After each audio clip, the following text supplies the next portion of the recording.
Muy buenas noches, señoras, caballeros, bienvenidos al Gato al Agua. Una de las novedades más importantes de esta semana es el hecho de que el Centro de Investigaciones Sociológicas haya declarado que la inmigración es el primer problema para los españoles.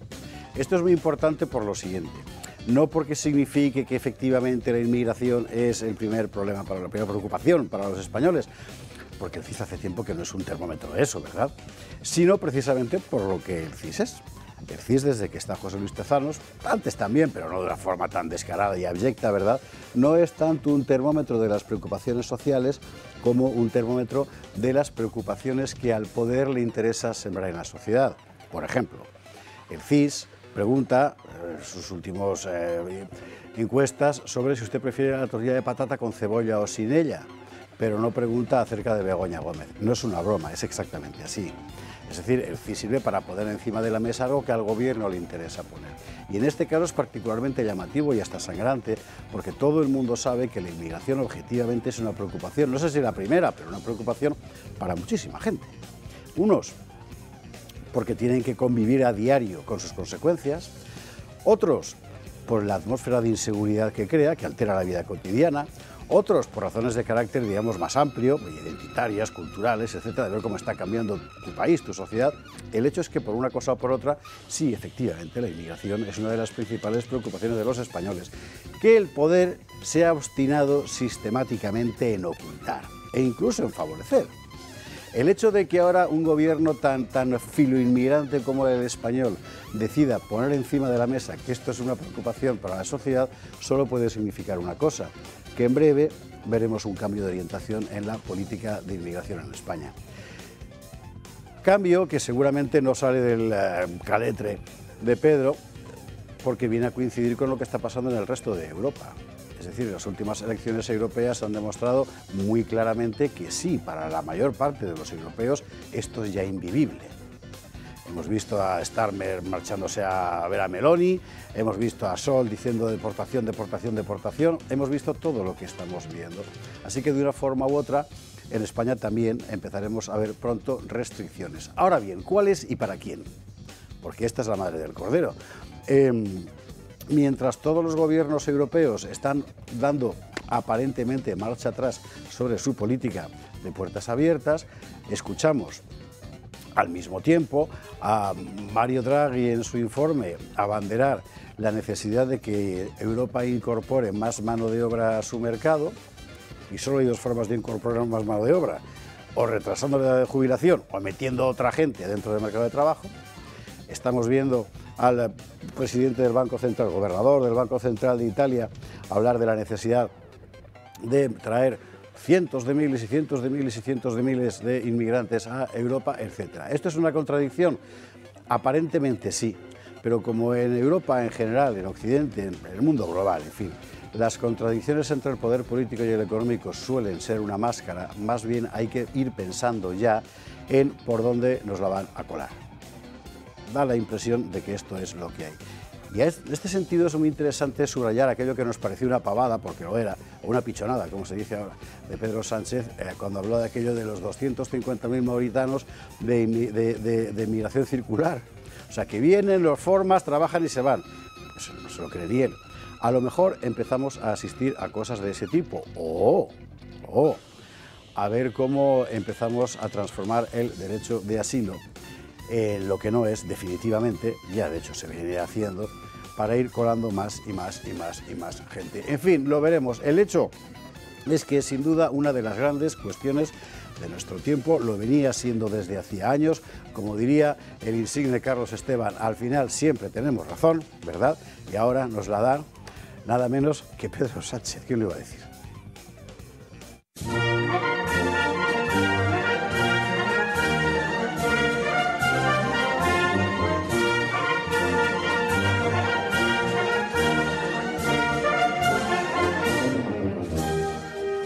Gato de viernes, gato de húsares y a los sones de la Generala, hoy con muchísimas, hoy con bastante gente que va a pasar por aquí. Bueno, menú completísimo en la cantina, titulares. Esto es lo ya dicho, la cuestión de la inmigración ya es el primer problema para los españoles. Bueno, no vamos a comentar tanto esto como todo lo que hay alrededor, porque es verdad que objetivamente hay un problema que va mucho más allá de España, que va mucho más allá de Europa, y que a esto hay que ver cómo se enfrenta uno. Ignacio García Valdecasas, el embajador de España, retirado, llevó mucho tiempo este tema y va a venir hoy aquí a esta mesa para hablar de ello. A propósito de la última ocurrencia del mundo progre, que es que crear una ley de memoria trans para compensar económicamente a las víctimas LGTBQ+ del franquismo, que se murió el año que viene hace 50 años, que se murió Franco. Bueno, a propósito de eso vamos a reflexionar sobre, mire, yo creo que hay que decirlo así, aunque nos llaman de todo, ya nos lo llaman, ¿no? El antifranquismo es el auténtico veneno de la democracia española. Insisto, no el franquismo, el antifranquismo. ¿Por qué? Porque lo desvirtúa todo, hace que todo sea una perfecta impostura. Bueno, hablaremos de esto y de más cosas. Mientras tanto, el mundo está ardiendo por todas partes, particularmente en las cinturas de los milicianos de Hezbollah, que hablaremos de esto también. Nunca ha estado tan cerca la Tercera Guerra Mundial. Esa idiotez que dejó caer, más que idiotez, maldad, que dejó caer Stoltenberg el otro día de que sería preferible una guerra mundial a una victoria rusa en Ucrania, es una salvajada descomunal. Bueno, vamos a contar, como viene García Valdecasas al tema de la inmigración, pues de paso vamos a hablar de esto. Y le vamos a preguntar también, por cierto, cuánto falta para el tercer atentado contra Donald Trump, que es la gran cuestión ahora mismo, porque es evidente que van a por él. Bueno, veremos.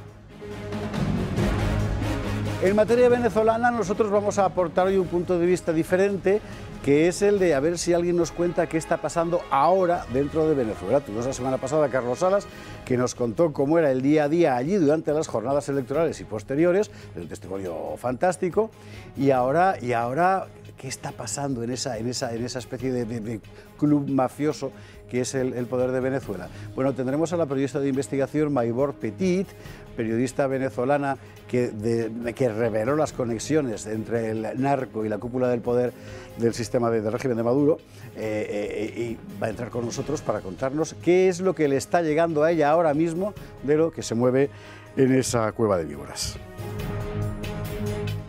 Y en materia de historia de España tenemos que hablar de la guerra de Marruecos. ¿Por qué? Bueno, para empezar, queridos niños, sobre todo vosotros, Álvarez, Rufián, Bolaños, o sea, no, España no le hizo la guerra a Marruecos, no, era una guerra en Marruecos, que es diferente. Bueno, a quien se hizo la guerra fue a las cabilas rifeñas, o sea, del Rif, que es una región del norte del país. Vale, bueno, mire, ¿sabe usted qué es lo asombroso de esta guerra? Es la guerra de nuestros bisabuelos. O sea, hubo decenas de miles de españoles que combatieron allí y muchos miles de ellos que murieron allí, incluidos los miles de marroquíes que entonces eran españoles, ¿verdad?, que murieron en aquella guerra. Y parece que todo el mundo se lo ha olvidado. Bueno, acaba de aparecer ahora un libro con el madrinazo de Tercios Viejos sobre Anual, lo que fue el desastre de Anual y en conjunto la guerra de Marruecos. Un álbum, por cierto, precioso, con un montón de ilustraciones fantásticas, y José Luis Arcón, que es el autor, estará con nosotros hoy para recordar aquello que nos dejó episodios, por ejemplo, como la célebre carga de la Alcántara con el teniente coronel Primo de Rivera, que por cierto es objeto de una conferencia del Club de Amigos, que no se la puede perder. Bueno, eso lo contaremos también.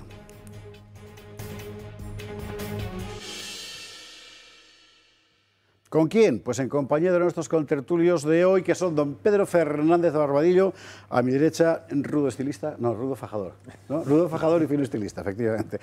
Rudo estilista queda fatal. ¿Qué tal? Buenas noches. Oye, menos mal que no me has dicho lo que decía Prim, o faja o caja. No. Eso hay que explicarlo también. Explícalo. También como lo de Anual, o faja o caja, era la frase que decían pues gente como Prim, militares que querían el generalato, y el generalato entonces estaba representado por la faja. Hoy también, la faja roja. Sí. Esto es cuestión de cultura. Cuando usted ve esas fotos de los soldados que nadie sabe ya lo que llevan puesto y tal, y ve usted una faja roja, es que son generales, y si la faja es azul es que son de Estado Mayor. Vale. Y si llevan aquí una cosa así como morada y blanca, eso es la de San Hermenegildo. Vale. O caja. O caja quiere decir que o me pagas, ¿o qué? No, caja se llama ataúd. Así, ¿eh? Eso es. O hacemos actos heroicos que merezcan mi ascenso a general, o vuelvo a Reus, que Prim era de Reus, también eso se ha eliminado de la historia en Cataluña, o vuelvo a Reus en una caja de pino. Hay un libro de Jesús Lenz, ya no recuerdo cuál, en el que para la portada efectivamente aparecen los voluntarios catalanes de Prim en la guerra de Marruecos, en la anterior. Sí, que hicieron un castellet para subir a las murallas. No, eso es un cuadro de nuestro amigo Ferran Dalmau. Exactamente. Eran voluntarios catalanes embarcando en el puerto de Barcelona para ir a Cuba. Fue en Tetuán, ¿verdad? Sí. El barrio madrileño de Tetuán, por cierto, ¿sabes por qué se llama así? Tetuán de las Victorias. Esa era la ciudad. Pues porque cuando volvieron aquellos de ganar, iban a hacer un desfile en Madrid.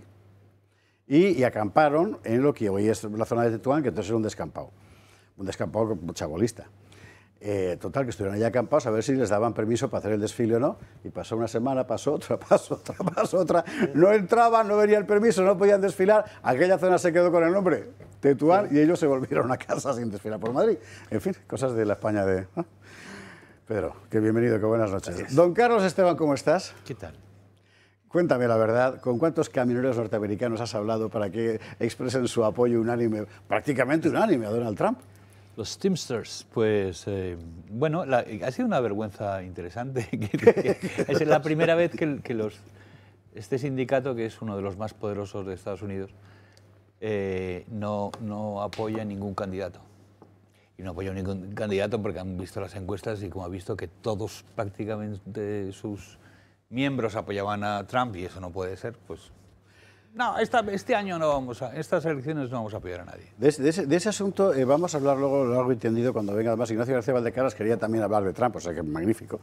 Pero sí que vale la pena decir un par de cosas. En los sindicatos en Estados Unidos son más exagero, y además seguro que ahora Carlos me corrige además con acritud, pero se parecen más, en teoría, a un sindicato vertical que a un sindicato de clase como los europeos. Es decir, que está metido allí el cártel empresarial, lo recordamos desde tiempos inmemoriales. En este caso concreto, además, los camioneros se han multiplicado la cifra, creo que por 10 en los últimos años, fundamentalmente porque las empresas han empezado a copar mercado, bajando salarios, y son demócratas, claro. Esos empresarios son demócratas. Los que llaman los voting blocks. El patrono vota izquierda y el obrero, que es el currela del volante, vota derecha. Claro, naturalmente. Claro. Pero es otra vez lo que siempre decimos en derecha, claro, ahí estamos. Para que vea usted cómo están cambiando las cosas. Bueno, pues de este asunto tan interesante, que es muy revelador, por cierto, hablaremos después. Antes de todo eso, vamos a ver si le echamos un guante a Ignacio García Valdecasas y para guante los que trae Adolfo. Además lo trae puesto. ¿Qué tal? Lo he puesto. Pues mira, hoy me siento más halagado que nunca y más protegido que nunca, ¿no? Porque hoy tienes efectivamente... Bueno, aquí tengo... Sí, tiene que superarte toda la escuadra de los usuarios. Aunque venga Pedro Sánchez, no tengo ningún problema. Aquí estoy protegido. Además, me encantan los equinos. La Guardia Civil, me falta un legionario, que yo soy legionario. El legionario está ahí dentro, sí. El legionario de la Madrina. Lo que pasa es que está al lado de la Guardia Civil, te lo tapa el uso de Almansa. Es verdad, no, es que esto ya se ha puesto de una forma que no, en fin. Pues nada, encantadísimo de estar aquí con vosotros, como siempre. El guante de la artrosis. El guante de la artrosis y demás cosas, porque, fíjate, por ejemplo, ahora vamos... Esto fuera de guión, lo voy a reventar el guión hoy, pero, por ejemplo... Artritis reumatoide. También. Que es otra cosa que es muy complicada. Muy complicada, que no tiene nada que ver, O sea, una cosa es el desgaste de cartílago y esto es más un tema vírico, un tema que realmente hay una inflamación, que puede ser a unas edades, pues, una persona muy joven, y esto provoca un dolor impresionante, no es por desgaste, sino es un tema de una reacción inmunológica que tiene el cuerpo, y que realmente te afecta a las articulaciones, y no solamente son las manos, son todas las articulaciones. La gente que tiene esa artritis reumatoide, lo pasa muy mal, o sea, tiene muchísimo dolor. Entonces, bueno, pues con el guante evidentemente podemos mejorar ese dolor de las manos. Fíjate que hacía una reflexión el otro día una espectadora, nos lo hacía al llamarnos, clienta ya también, que decía, a ver, yo me encontraba que yo iba al médico, que es lo normal, ¿no? Cuando tú vas al médico, sobre todo al centro de salud, tienes artrosis, me duele, bueno, pues señora, pues esto es lo que hay, ¿no? O sea, ¿qué vamos a hacer, no? Si esto tampoco... El ibuprofeno... Tendrá que ser así. Claro.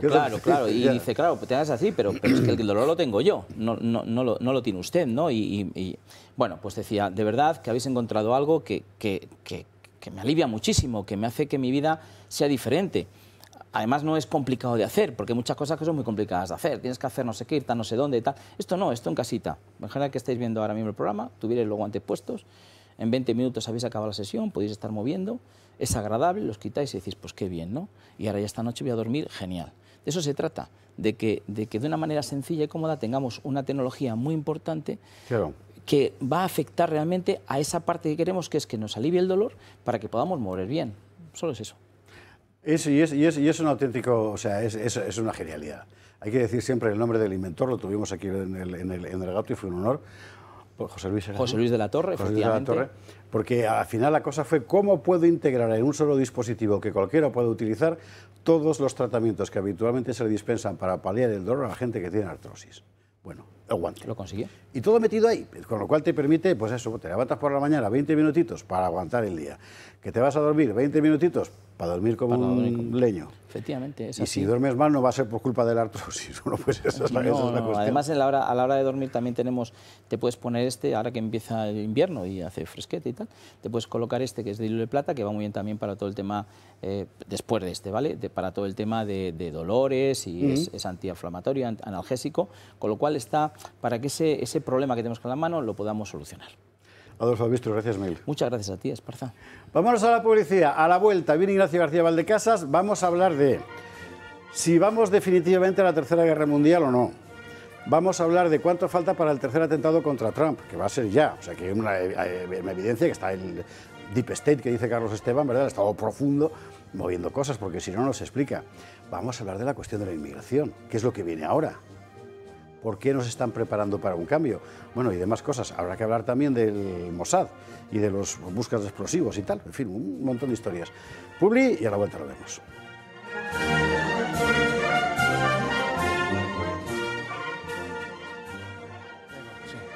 Estamos de vuelta, Gato de Viernes, Gato de Usares a nuestras espaldas, los usares de nuestro amigo maestro padrino Augusto Ferrer Dalmau. Un fuerte abrazo y atención sobre la mesa, porque la catarata que desencadenó nuestra madrina, Paz, ya empieza a ser ingobernable.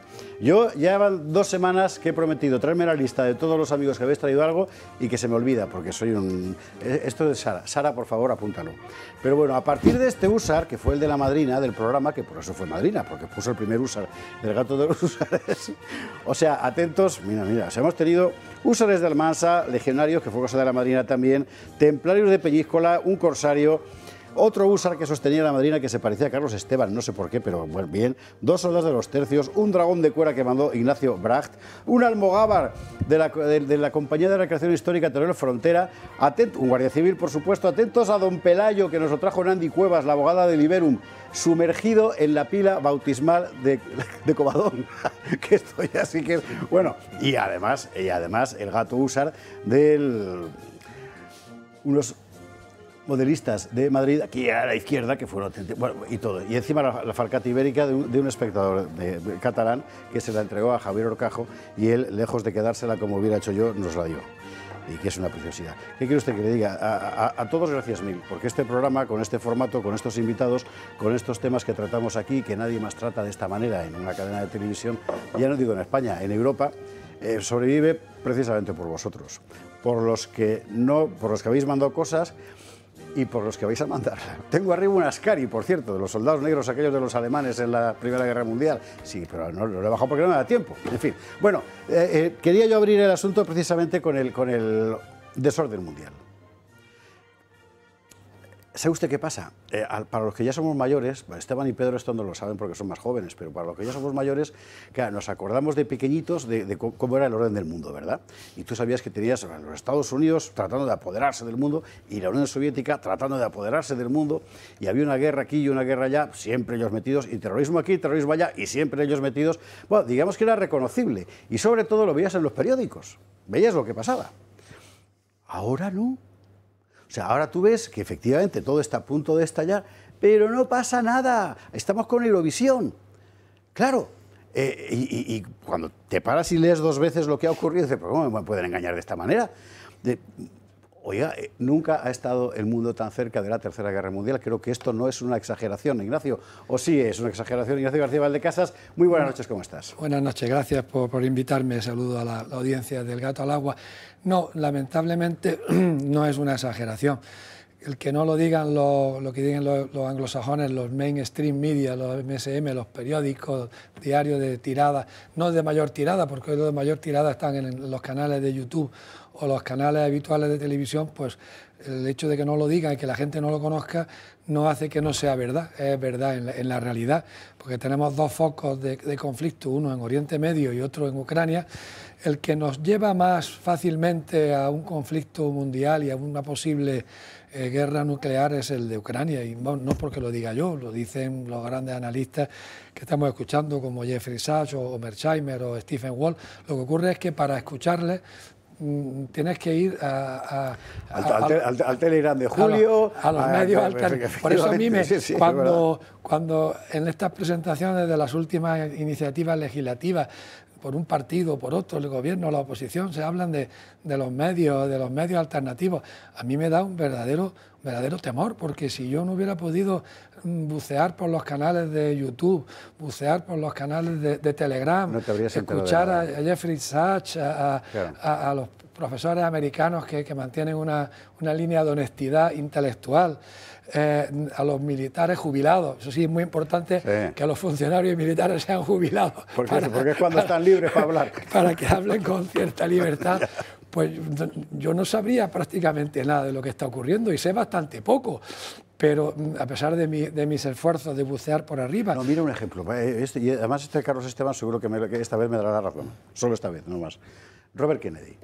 Claro, o sea, si no hubiera sido, si usted no ha seguido antes todo eso, YouTube, las redes, el Telegram de Julio, no sabía quién era este señor, de repente lo ve aparecer en todos los telediarios como que le ha dado a Donald Trump la bendición y ¿qué? Claro, es que si no, hay un ocultamiento sistemático, una tergiversación y una falsificación. El caso más notorio de falsificación es el de Nord Stream, lo que ocurrió con el nuestro, el más claro. El de ocultamiento pues, y de silenciamiento, el de Robert Kennedy, y así lo vamos viendo. Entonces, si no está, y el público, pues desgraciadamente, pues no tiene tiempo ni la posibilidad de ir buceando en los canales de Telegram y en los canales de YouTube para tener información de lo que ocurre en Ucrania o de lo que ocurre en Oriente Medio.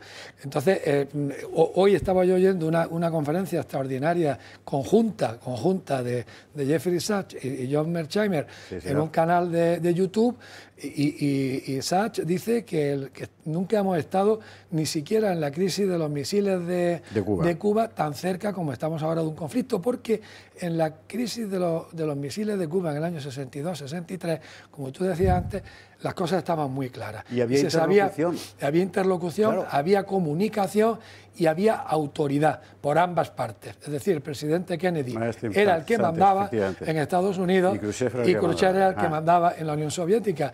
Ahora sabemos quién manda en la Federación de Rusia, pero no sabemos quién manda en los Estados Unidos. Pero estamos casi seguros de quién no manda. Eso podemos hablar luego cuando hablemos de Trump. Vamos a ir por partes. Pero aquí hay grandes fuerzas que están empeñadas en una escalada en Ucrania. Yo ahí veo al gobierno ucraniano, el mismo que firmó la paz con Rusia en el mes de marzo y abril en Estambul en el año 22, impulsado por no sabemos quién y cómo, y el gobierno británico. Pero yo pensé que Kursk había sido una iniciativa norteamericana y no, ha sido al parecer una iniciativa británica la que ha llevado a esta locura huida adelante en Kursk y a las provocaciones, que es provocar para que haya una reacción quizás un poco excesiva o muy visible por parte de Rusia, de la Federación de Rusia, que haga inevitable la escalada generalizada del conflicto y la participación directa de Estados Unidos y de todos los miembros de la OTAN.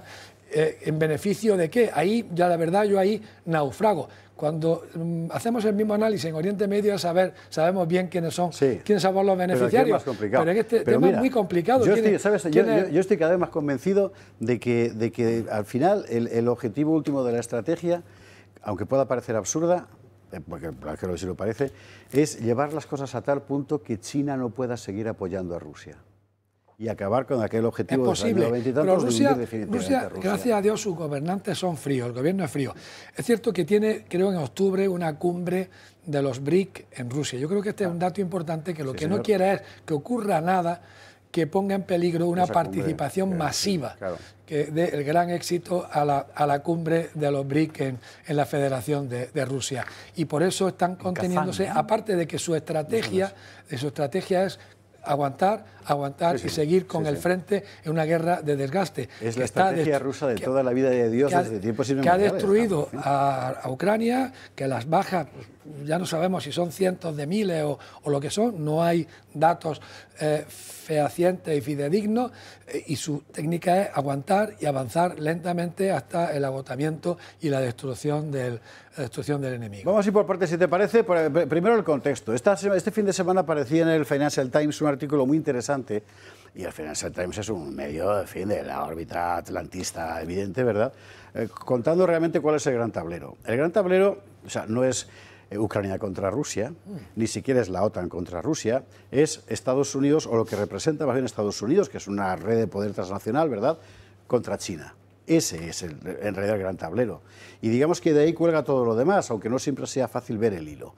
Miguel Gutiérrez hacía un muy interesante resumen de este artículo del Financial Times. Estados Unidos y China compiten desde hace años por la hegemonía mundial. Ambas superpotencias luchan por el poder y por la influencia y aplican estrategias bien distintas para conseguir sus objetivos. Los americanos apuestan por el poderío militar como gran baza. Invierte Estados Unidos más que nadie en defensa. 916.000 millones el año pasado, frente a los 296 de China. Así, Estados Unidos aglutina el 40% del gasto mundial en defensa. No contento con eso, tiene acuerdos defensivos con 56 países en todo el mundo y brinda apoyo militar a países como Israel y Ucrania. Por su parte, China solo tiene un tratado de defensa con Corea del Norte. Además, el gigante asiático tiene disputas territoriales con muchos de sus vecinos, lo cual le lastra. Por su parte, los chinos se centran en el ámbito económico en su estrategia de dominio mundial. Hoy, 128 países comercian más con China que con Estados Unidos. En la última década, China ha invertido ingentes cantidades de dinero en infraestructuras en hasta 140 países. Se ha convertido en el mayor acreedor, sobre todo en el mundo en vías de desarrollo, lo cual le coloca en una posición dominante. Estados Unidos intenta disputarle este terreno a China, pero no lo está consiguiendo. Los norteamericanos optan por la vía en la que sí son líderes. Ha reforzado sus alianzas de seguridad, especialmente en Asia. Ha fortalecido los lazos con Japón, con la India, con Corea del Sur, con Filipinas y con Australia. Pero, ¿le servirá esto para frenar a China? La estrategia económica de Xi Jinping también pasa dificultades, ya que algunos países empiezan a ver con desconfianza el impulso exportador chino, pues podría afectar gravemente a las industrias nacionales. Ejemplo de ello es la Unión Europea, que ha subido con fuerza los aranceles a los coches eléctricos chinos, pese a estar inmersa en una profunda transición ecológica. Lo mismo han hecho países como Indonesia, México, Brasil, India y Chile, con los productos provenientes del gigante asiático. Que el puesto de hegemón mundial esté en disputa podría beneficiar a países como Arabia Saudita, Sudáfrica, Filipinas o Brasil. Estos pueden cuestionar las maniobras de uno y otro con la amenaza de echarse en los brazos del contrario. Lo cierto es que en líneas generales los enfrentamientos, sean armados o comerciales, dañan a la economía mundial en general. Ejemplo de ello ha sido el conflicto en Ucrania, que ha destruido a la economía europea pero ha revitalizado a la industria armamentística y energética norteamericana.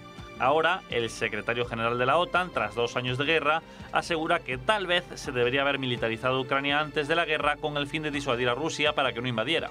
Afirma también que cuando Ucrania se encuentre fuerte será el momento de hablar con Rusia sobre la paz. Stoltenberg apoya el uso de armas de largo alcance suministradas por Occidente a los ucranianos contra Rusia. Un hecho que, de cumplirse, será la entrada de Occidente en la guerra contra Rusia, según Putin. Está por ver si las elecciones de noviembre en Estados Unidos ayudan a poner fin a la guerra de Ucrania. Bueno, ese es el paisaje general. Y si usted se ha perdido ya, no se preocupe que la brújula la tiene Ignacio. Porque, bueno, me parece que de aquí se puede ir colgando cada muñeco, ¿no? Sí, sí. Efectivamente, estamos en un momento difícil porque hay esa presión a escalar y a generalizar el conflicto y las declaraciones del Stoltenberg que tú citabas al principio del programa pues son las más claras que hemos oído hasta el momento. Que el secretario general de la OTAN diga que es más asumible el riesgo de una guerra nuclear que asumir el riesgo de una victoria de Rusia, pues claro, es un disparate de unas proporciones enormes, y que eso no se esté difundiendo y que no se esté criticando, o sea que asumimos un intercambio nuclear que puede suponer pues, el fin de de la humanidad, de la vida humana en la Tierra, antes que el triunfo de los bandos en una guerra que debería ser una guerra localizada, aunque sabemos que no lo es, pues francamente es para preocuparse. Pero, Ignacio, ¿algún otro secretario de la OTAN durante la Guerra Fría dijo algo similar? Ante una victoria de la Unión Soviética es preferible el holocausto nuclear. No, es que ha dicho al revés, que es preferible el holocausto nuclear. Sí, pero es lo que digo. O sea, algún secretario general de la OTAN durante la Guerra Fría dijo eso. Antes de que gane la Unión Soviética, es preferible que arda el planeta. Yo nada más empezar la guerra, lo escribí, no me lo quiso publicar nadie, al final lo publiqué en varios digitales semiclandestinos, el último, el de nuestro amigo de la Serna, bueno, el digital. ¿El de Pedro? Sí. Ah, sí, efectivamente, claro. ¿Cómo es el...? Bueno, ya no me... Sí, el que es que ahora está integrado en el Toro de Televisión, sí, efectivamente. Vale, perfecto. Total, yo dije que estábamos abriendo una caja de Pandora, estábamos empujando a Rusia en los brazos de China y lo único que iban a beneficiarse era la industria energética y la industria armamentística norteamericana. Y eso lo dejé yo ya por escrito en el mes de abril del año 22. Entonces, ahora no, esa afirmación que tú dices, ningún secretario. Había un tabú, tanto en la Unión Soviética como en Occidente, sobre todo en la Unión Soviética, de ni siquiera hablar del asunto. Era un tabú hablar del uso posible de las armas nucleares. Sobre todo, pero también ahora se habla con un desparpajo y con una tranquilidad que es verdaderamente pasmosa y asombrosa y peligrosa, porque no es un asunto que se pueda banalizar y que se pueda frivolizar. Había un oficial americano que hizo famosa una frase durante el juicio o el proceso por la matanza de My Lai en Vietnam, que dijo una frase tan absurda que se hizo famosa y que me recuerda a esto. Perdón, que dijo, rebelión en la granja. Que el periódico de Pedro, que no nos y luego también sí. Claro, que se metió dentro ya. Vale. Y dijo, teníamos que destruir la aldea para salvarla. Pues eso es un poquito, sí. Está a ese nivel.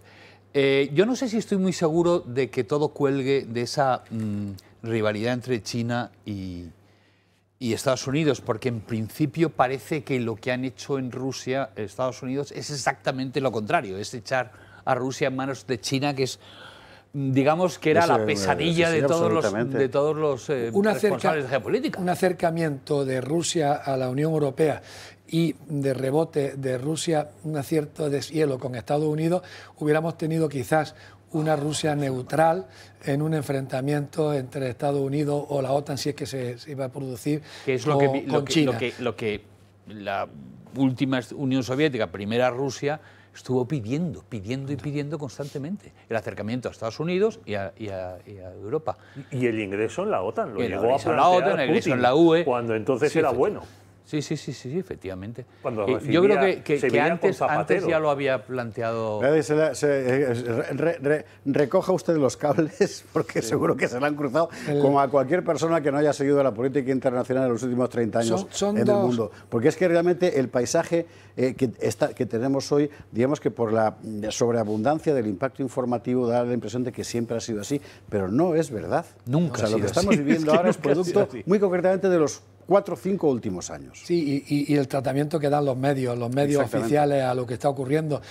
Son dos las cuestiones fundamentales. Por un lado, que es la primera vez en la historia de la humanidad que la potencia dominante contribuye decisivamente a enriquecer y a potenciar a la potencia que le va a hacer frente 20, 30 o 40 años después. Que es lo que ha hecho Estados Unidos con China desde la época de Deng Xiaoping. Tucídides debe estar revolviéndose en su tumba de sorpresa de ver cómo Estados Unidos ha ido enriqueciendo y potenciando a China hasta un nivel. Y el segundo error es a otra potencia de segundo nivel, como era Rusia, empujarle, ponerle contra las cuerdas y echarle en los brazos de la potencia que le va, que es China, ¿no? Pero cuando efectivamente Estados Unidos, yo me acuerdo perfectamente en los medios mediáticamente de ese periodo, que Estados Unidos se volcaba en elogiar a China y empujarla hacia el mercado y hacia el desarrollo y tal, partía un poquito también de ese espíritu muy ideologizado que tenía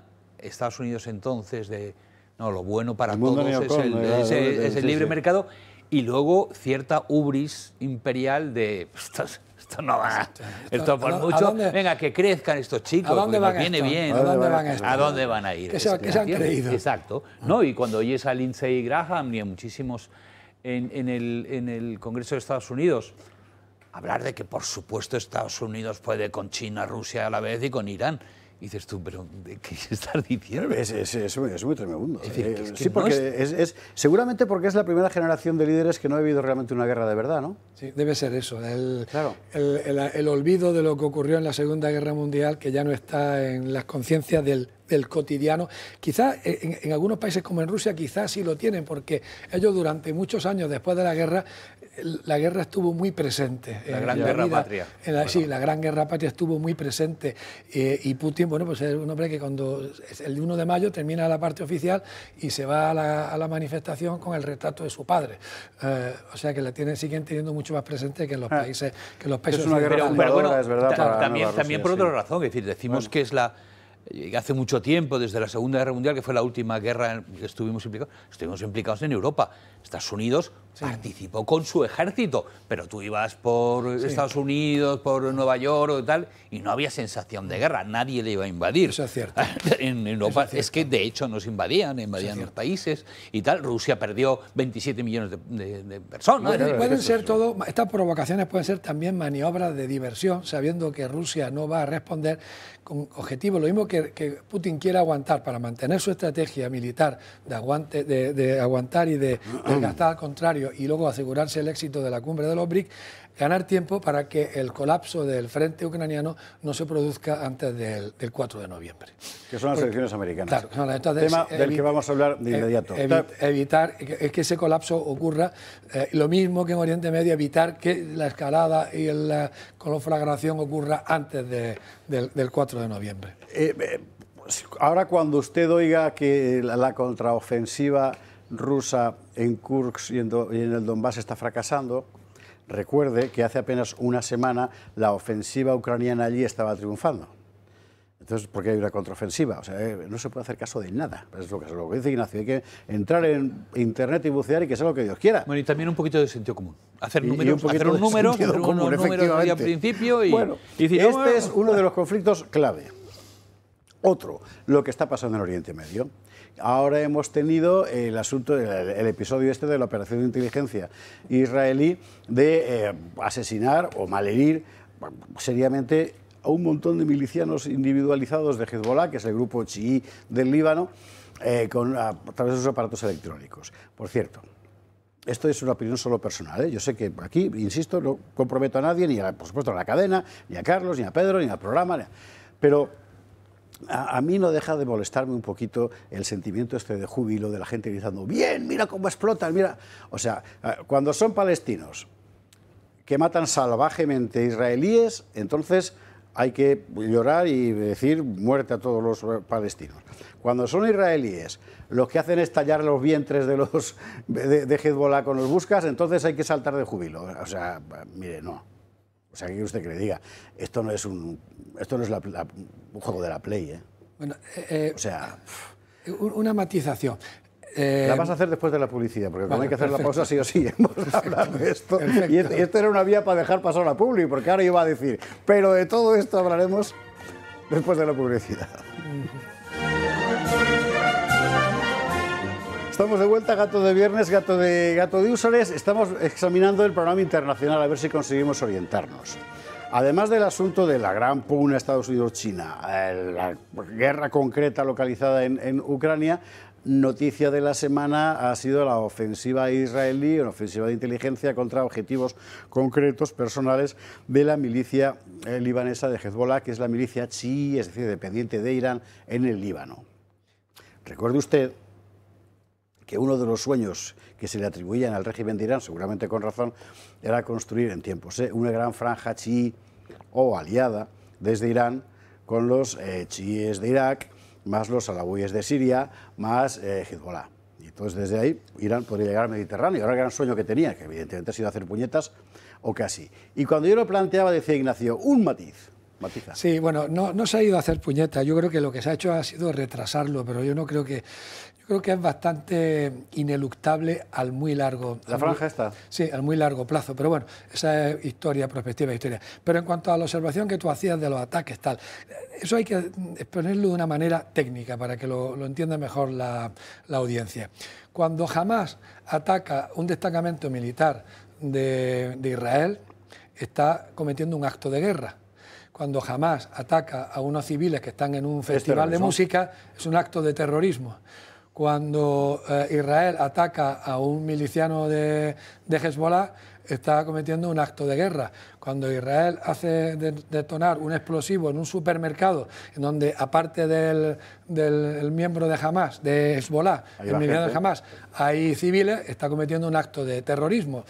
Y cuando Hezbollah está bombardeando un campamento militar en Israel, está cometiendo un acto de guerra, y cuando está bombardeando un kibutz o un pueblito israelí, está cometiendo un acto de terrorismo. Entonces eso no lo digo yo, ni lo dices tú, eso, son las eso está en el derecho de guerra, el combatiente y el no combatiente. No se discute, y además la profesora Hathaway en uno de los últimos números de Foreign Affairs nos lo ha recordado, especialmente con referencia a Estados Unidos y a Israel, y el que quiera documentarse pues no tiene nada más que ir a leerlo. Eso para poner las cosas...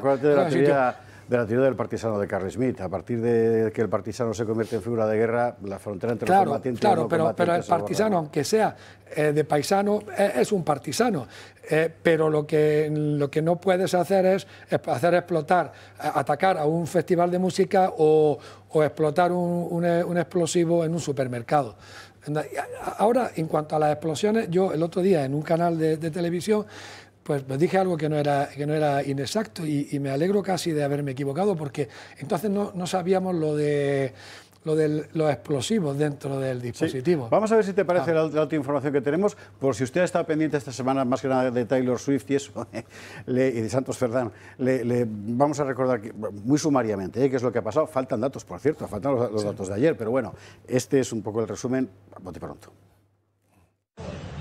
Nuevas explosiones procedentes esta vez de walkie-talkies de miembros de Hezbollah se han registrado este miércoles en varias regiones del Líbano. Por el momento se reportan algunos muertos y decenas de heridos. Un incidente que ha vuelto a sembrar el caos en el país y que ocurre tan solo un día después de que miles de buscas utilizados también por Hezbollah explotaran en diferentes puntos del país.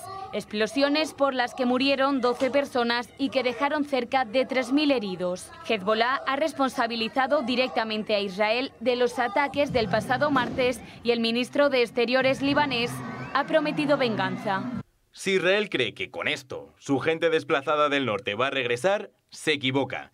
Esto intensifica la guerra. Aún no está claro cómo fueron manipulados los aparatos y cómo explotaron de forma simultánea, pero presumiblemente los servicios secretos israelíes habrían colocado explosivos en 5.000 buscas importados por Hezbollah meses antes de las detonaciones. Sin embargo, el ejército israelí aún guarda silencio y no se ha atribuido el ataque, mientras que Estados Unidos se ha desvinculado completamente. Os puedo decir que Estados Unidos no ha estado involucrada. Estados Unidos no conocía este incidente de forma previa y en este momento seguimos recopilando información.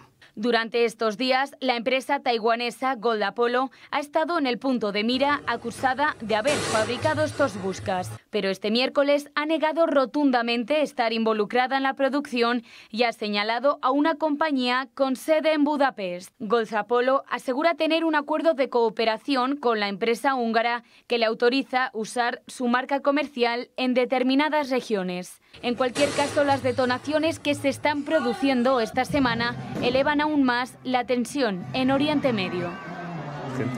Bueno, esto era, recuerde usted, lo que les contábamos aquí esta semana, porque este programa del viernes hacemos recopilación de la semana, el miércoles por la noche.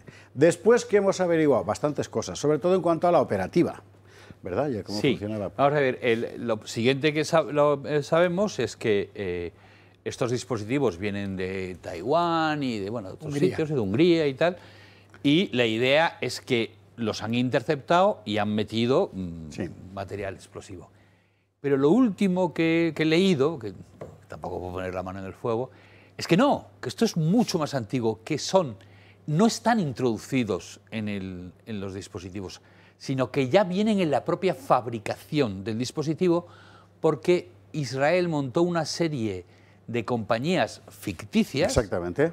Que daban los componentes de los dispositivos ya con esta tal. Es decir, que es una cosa que lleva desde hace un montón de tiempo. Y para seguirle la pista de esas empresas, que no empezó a seguirlas, ha dicho que vienen de Hungría, efectivamente. Entonces llegas a Budapest y hay allí una oficina de 5 metros cuadrados que abre si no hay nadie, y han hecho esa bueno, como operación de inteligencia, evidentemente se lo han currado. Claro, el problema son las consecuencias de esto.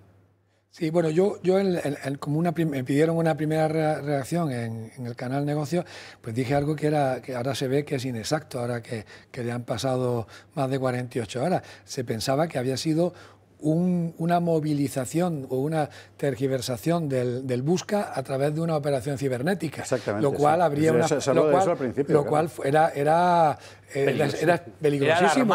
Era muy alarmante porque de esa tecnología, si alguna vez se llega a controlar, pues quiere decir que que nadie está salvo. Consiguiendo, nadie está salvo, le pueden hacer explotar el móvil, el Busca, el ordenador, el televisor o lo que sea. Afortunadamente no se ha llegado todavía a ese punto y cuando compraron, Hezbollah compró los walkie-talkie, compró los Busca, el explosivo ya estaba dentro y ahora y lo que tiene más lógica... Incluso cuando la empresa fabricante compró los componentes, por lo visto. Claro.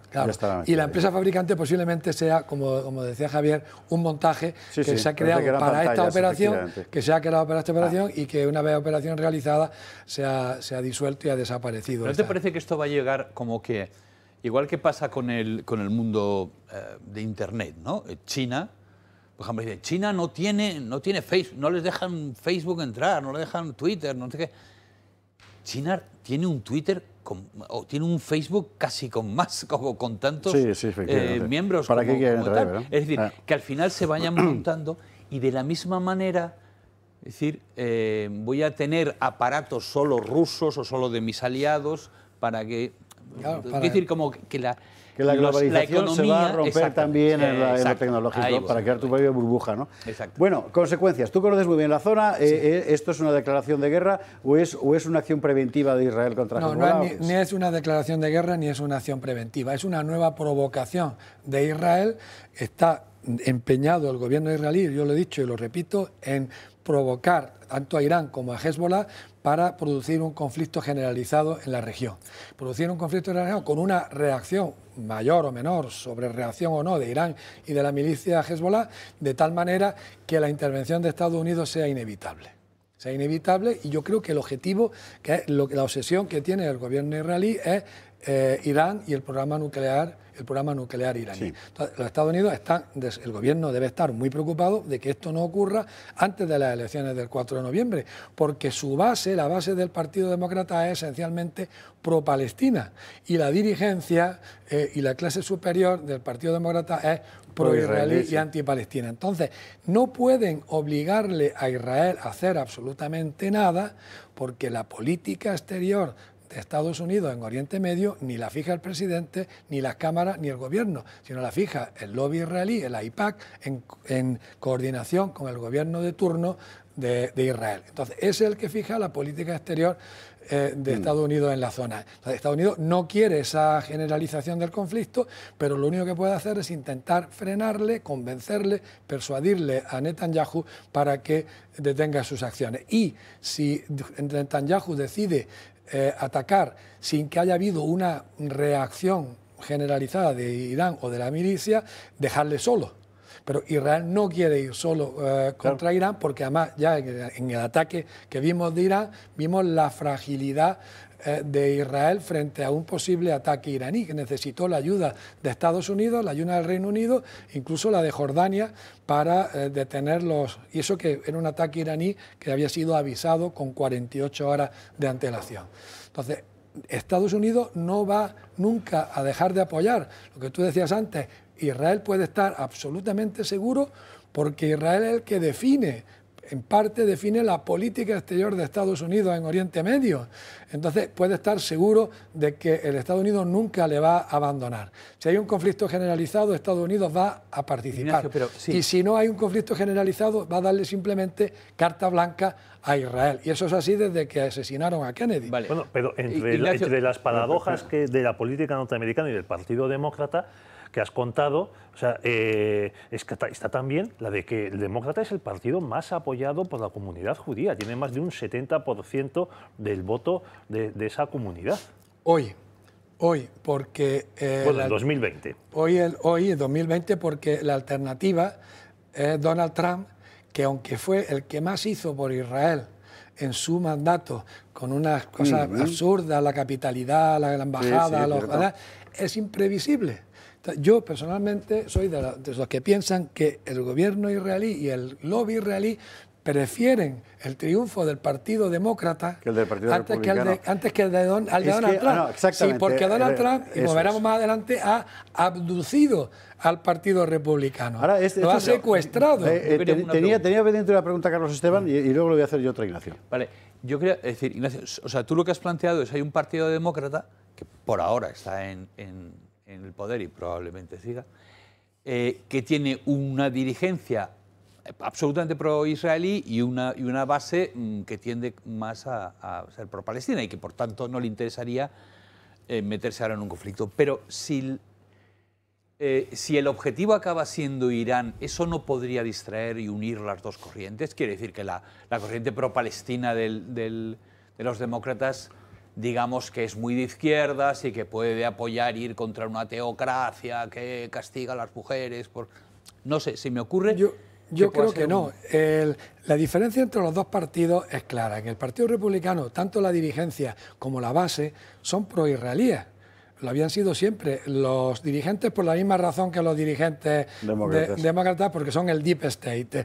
Y la base porque fundamentalmente son evangelistas y creen en la necesidad de la existencia del Estado de Israel para sus cuestiones escatológicas y proféticas. Pero lo que ocurre es que en el Partido Republicano se ha producido un hecho revolucionario, que eso lo podemos ver más adelante, que el partido ha sido abducido y secuestrado por Trump, que controla el partido al margen de la dirigencia del Partido Republicano. Y por eso el lobby israelí, yo creo, en mi modesta opinión, prefiere el triunfo del Partido Demócrata, que es previsible, a no el triunfo de Donald Trump en un segundo mandato, puede ser tan de ayuda a Israel como lo fue en su primer mandato, o no. Precisamente de eso vamos a hablar, porque hay que ir viendo un tema detrás de otro. Y la clave, lo hemos visto también al principio con el asunto China, son las próximas elecciones norteamericanas. ¿Cómo está ahora el asunto? Pues esperando a que venga un... Esto va a ser el tema número 6, que lo vamos a adelantar, compañeros. Todo el mundo está esperando el próximo atentado. Claro, o sea, estamos en estas, ¿no? O sea, no es normal esto que está pasando. ¿Qué es una de las cosas más llamativas de las últimas que han ocurrido? Bueno, dos. Una, que el FBI ha contado que agentes de Irán entraron en la seguridad de la campaña de Trump para pasar información a los demócratas. Sí, vosotros reíros, pero la historia es alucinante. O sea, una cosa de verdad. Bueno, acuérdate que Hillary Clinton dijo que la extrema derecha de Estados Unidos había lanzado la campaña contra su marido, que había acabado en el intento de impeachment por Mónica Lewinsky. O sea, había sido la extrema derecha de los tejanos, los cubanos de Florida, los que habían metido prácticamente a Mónica Lewinsky en el despacho Oval. Debajo de la mesa. Sí. Bueno, vamos a ver, pero me ha llamado la atención que no me habría extrañado al revés. Es decir, que el FBI, que como sabemos está muy sometido al establishment y tal, dijera, los iraníes han querido favorecer a Trump. Pues que lo que han dicho es lo contrario. Claro, es que da igual, pero al final, vamos a ver, lo que tú necesitas, si quieres, como decía Ignacio, es una excusa. ¿Cuánto tiempo llevan los neocons buscando una guerra con Irán? Pues, yo recuerdo. 20 años. Sí, 20 años. Sí. Ya apoyaron a Irak contra ¿te acuerdas Irán? cuando se hicieron la lista de, creo que fue Petreus, de lista de países a los que hay que ir poco a poco? Y uno de ellos era Irán, por supuesto. Entonces, el tema es que, igual que Rusia, ¿os acordáis con la trama rusa y todo esto? Es, caramba, si tenemos aquí un problema, porque es un problema que atenten contra Trump y no lo consigan, es un problema gordo para los demócratas, vamos a aprovecharlo. Vamos a encontrar una trama iraní y tenemos potencialmente una excusa para atacar a Irán. Yo cuando después del primer atentado, escuchando los canales de YouTube, algunos de ex agentes de la CIA, como Larry Johnson y otros jubilados, hubo uno que no me acuerdo ahora el nombre, y me dijo, no, va a haber un segundo atentado inminente. Lo dijo, yo me quedé francamente sorprendido, porque claro, después del primer atentado ya tomarán medidas. Yo no me lo creía, pero yo lo dije en alguna de mis intervenciones en televisión, de que algunos analistas procedentes de servicios de seguridad, en concreto de la CIA, señalaban que iba a haber un segundo. Y claro, yo me preguntaba, pero ¿qué tienen en contra de Donald Trump? Y es una pregunta que me ha estado atenazando todas estas semanas. ¿Qué tienen? Porque él es un millonario americano, debería ser uno de ellos. Era uno de ellos, que era un demócrata. Pues no, por lo visto no es uno de ellos, porque si fuera uno de ellos... No es uno de ellos, porque si fuera uno de ellos no le asesinaría. ¿Y por qué no es uno de ellos? No es uno de ellos porque al ser impredecible quiere decir que no se ha sometido al concepto del blob o del deep state, y entonces puede provocar, al llegar con un vicepresidente como el que tiene, con la ayuda de agentes de izquierda como Robert Kennedy, como Tulsi Gabbard, como Jeffrey Sachs, gente de izquierda apoya a Donald Trump, los trabajadores de los sindicatos el tuit que me ha pasado Barbadillo ayer, que lo podemos ver en pantalla ahora, lo de los camioneros. Claro, puede producirse un cambio de regla. Pues lo que temen es que Trump, con un vicepresidente que le suceda, en un plazo de tiempo de 8 o 12 años, produzca un cambio de régimen. De ser eso así, quiere decir que es verdad lo que algunos analistas dicen, que con el asesinato de Kennedy se produjo un cambio de régimen. Porque hasta el asesinato de Kennedy el que mandaba era el presidente de los Estados Unidos, como bien nos demostró Eisenhower en la península de Sinaí, como bien nos demostró Eisenhower declarando una guerra, si quería ir a una guerra, era él el que decidía si iba a ir a Guatemala a dar un golpe de Estado o no, y la asumía él en público, en directo, la responsabilidad, pero a partir del asesinato de Kennedy ya no fue así. Y en eso nos confirma un poco la confesión de Trump de por qué finalmente no hizo público todo el expediente del asesinato de Kennedy. Porque Mike Pompeo, su director de la CIA, que luego fue su secretario de Estado, le pidió de rodillas que no lo hiciera porque iba a ser un escándalo extraordinario. Claro, si el director de la CIA dice que abrir los archivos del asesinato de Kennedy es un escándalo extraordinario, es que está confesando que es una conspiración, interna.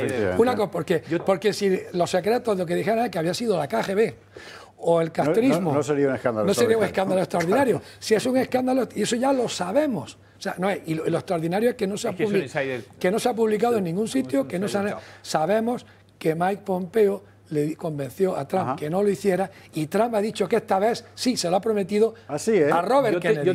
Le ha prometido en público a Robert Kennedy. Seguro que ustedes todos los han enterado, no me he enterado yo. O sea, que le ha prometido a Robert Kennedy... En público, en un meeting que va a abrir el expediente completo de Kennedy. Claro, ya es una razón para votar. Claro, es una razón que de sobra para... Ignacio, yo tengo una teoría sobre por qué eso es así. Es decir, tú lo que dices es... Trump ha secuestrado el Partido Republicano y le temen mucho, y yo creo, has dicho, que es porque es imprevisible. Yo creo que hay otro punto que es más importante que su imprevisibilidad, evidentemente, que es, de repente, este tipo, Trump, por lo que sea, se lo crea o no se lo crea, porque ha hecho un estudio de mercado, porque tiene lo que sea, ha dado con una opinión enorme de americanos, que son los olvidados de la globalización. Ha conectado. Y eso le da mucha fuerza. Eso le da muchísima fuerza. Claro. Y eso es lo que ambos partidos han querido ignorar y han conseguido ignorar durante... Y por eso muchos republicanos que ya no están en la carrera política y no temen dejarla, como el Dick Cheney, republicanos súper conservadores, súper republicanos, están apoyando a Kamala Harris. Es evidente que aquí hay un problema del deep state, de los que mandan detrás. La casta. Sí, aquí esto es la casta. No, la casta yo creo que es la fachada del deep state. A los diputados y senadores que ves, los que mandan yo creo que están detrás. Es muy difícil saberlo. El propio ¿no? Cheni es un perfecto ejemplo de lo que había detrás. Sí, claro. En fin. Bueno, señores, tienes un minuto porque hay que ir al tema de inmigración, que hay media Ignacio se va y cambiamos de tema. Pues que, Ignacio, a mí me llamó la atención, lo que más me interesó del discurso de Robert Kennedy cuando anuncia su apoyo a Donald Trump, que es un discurso impresionante, es que dice que ya está bien de las guerras interminables que está librando el país. Sí. También habla del complejo sanitario, de la Big Pharma, sí. Pero precisamente menciona las guerras interminables por querer llevar la democracia a otros países. Sí, esa es una base, y la otra, el tema, la colusión entre el lobby farmacéutico y el lobby alimentario, del que hablaremos otro día, porque han salido unos libros verdaderamente terroríficos. Es terrorífico. Terroríficos. O sea, contra lo que pueda parecer en este momento el ciudadano norteamericano, no quiero ser ofensivo, es que es lo que se deduce de los hechos.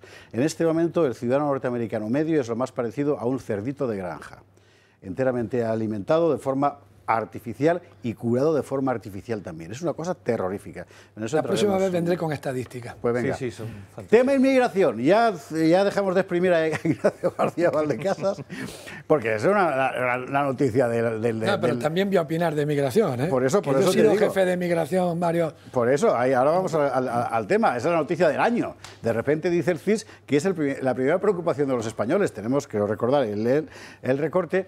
Y si os parece, lo que vamos a hacer con los vídeos preparados, queridas, es meter solo el de alternativa por Alemania, porque si no se nos va a comer el tiempo, ¿vale? ¿Están? ¿Sí? ¿De acuerdo? Vamos a ver la información del CIS, la inmigración, principal preocupación para los españoles. Cuando el gobierno quiere hacernos saber esto es porque algo va a pasar, ahora veremos qué, seguramente está en consonancia con lo que está ocurriendo en el resto de Europa, ¿verdad? Y a ver cómo se compagina eso con la petición expresa del mundo del dinero en Europa, Draghi, el Panetta, etcétera, de que vengan más inmigrantes, y la reacción popular. Quien lo ha retratado con la habitual, ¿cómo decir?, simpleza de la campaña electoral ha sido el último vídeo de Alternativa por Alemania para Brandenburgo. Brandenburgo es un land alemán, es el que está en torno a Berlín. Berlín no es Brandenburgo, es otro land, pero Brandenburgo es toda esa zona.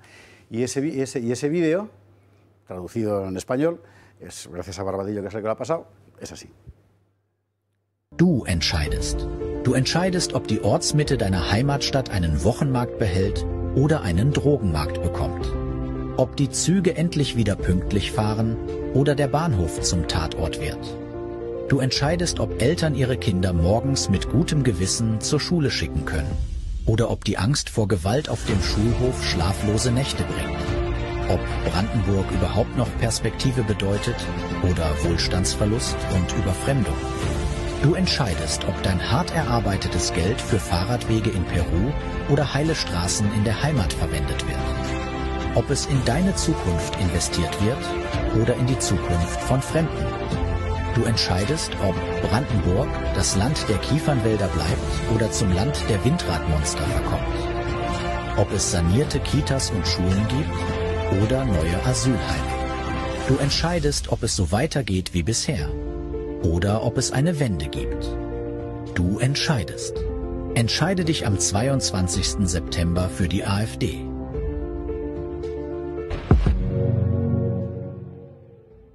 Junta de Promoción Educativa. Está contando Ignacio García Valdecasas que su primer destino fue precisamente de la Oficina de Migración cuando España mandaba gente fuera a trabajar. Ahora expulsamos titulados para recibir a otros, pero es otro tipo de inmigración. Bueno, Ignacio, ¿cómo lo ves? O sea, objetivamente, aquí está habiendo un cambio que no nos dicen cuál es. Sí, hemos pasado de ser un país de emigración a un país de inmigración, eso es conocido. Y se ha convertido en un problema, que ahora es el primero, porque nuestra clase dirigente no ha querido o no ha sabido gestionarlo. El tema de inmigración cubre muchísimos sectores. Yo dejaré para el final la parte de orden público y la parte de desequilibrio. Y empezaré como con los modelos posibles. Nosotros, cuando ingresé, pues trabajamos emigrantes y era el modelo de emigración ordenada. Todos los emigrantes iban con un carnet, con un permiso de trabajo, les esperaba el cónsul o el agregado laboral en las estaciones, los distribuían a los alojamientos en Francia, en Alemania, y era una migración. Y luego, al cabo de los años, pues uno volvía o no volvían. Y ¿Qué porcentajes de volvían, no volvían? Pues eso no lo sé, pero yo creo que al final, cuando llegó aquí el desarrollo de los años 80, llegaron a volver el 70%. Sí. Y el 30% ya estaba muy integrado, con los hijos casados en Alemania. Entonces, en primer lugar, el haber optado por un modelo de inmigración irregular lo que nos convierte es en cómplices del delito. Cómplices del delito, sí. Porque hemos establecido un régimen de inmigración irregular que ha producido la muerte de miles, de decenas de miles y quizás de centenas de miles de personas. Y yo creo que ese es el primer punto que tenemos que destacar del modelo. Y somos todos corresponsables, pero sobre todo los que son responsables son los dirigentes que hemos tenido en los últimos 40 años. Y los tertulianos y las ONGs que lo fomentan. Ya, claro, luego iba a ir a la siguiente fase. En primer lugar, el pueblo, luego la clase política. Y claro, luego hay algunos analistas que señalaban que se quería ese modelo de inmigración irregular porque era más fácil luego obtener una mano de obra más barata que con un modelo de inmigración ordenada y reglamentada y controlada. E incluso hay quien señala que de eso ha habido algunas ONG o algunos grupos que han hecho de eso, de hecho, su trabajo y su fuente de ingresos. Sí. Entonces, hemos elegido un modelo que obliga a las masas que quieren emigrar a atravesar el Sáhara, a atravesar los océanos, irse a la costa occidental de Canarias, meterse en una embarcación y poner en riesgo su vida, para pagar a las mafias, poner en riesgo para llegar. Y ya cuando llegan, entonces ya sí, se le da toda la bienvenida, todo el tal, se le pone la mantita, se le da el café, e incluso con la perversidad de Manuela Carmena cuando asaltaron la valla y dijo: bienvenidos refugiados, sois los más valientes, sois los más fuertes, los débiles se han quedado en el camino. A mí me pareció aquello de una crueldad. Un darwinismo social. Un darwinismo me pareció de una crueldad, totalmente. Me pareció de una crueldad extraordinaria. Entonces, esa es la primera cuestión. La segunda cuestión es, claro, y luego eso ha tenido consecuencias económicas.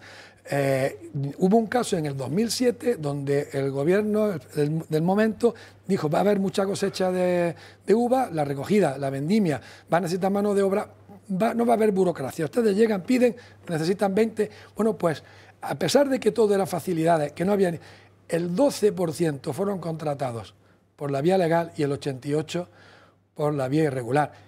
Y la mitad de los pequeños empresarios que contrataron a los trabajadores, fundamentalmente rumanos y búlgaros, de manera ilegal, habían sido emigrantes en Francia durante 20 o 30.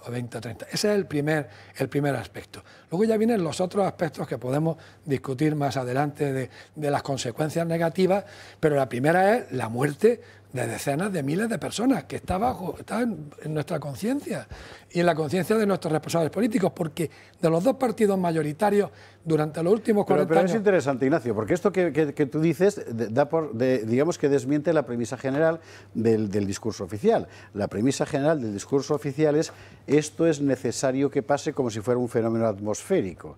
Tú lo que estás diciendo, en la medida en que señalas una culpabilidad, es que si está ocurriendo es porque desde aquí se ha hecho saber al otro lado, claro, que venga de esa manera, posible. Pero de esa manera, de esa manera, porque tienen que haber tres factores para que se produzca esa migración irregular. Una situación de necesidad en el país de origen.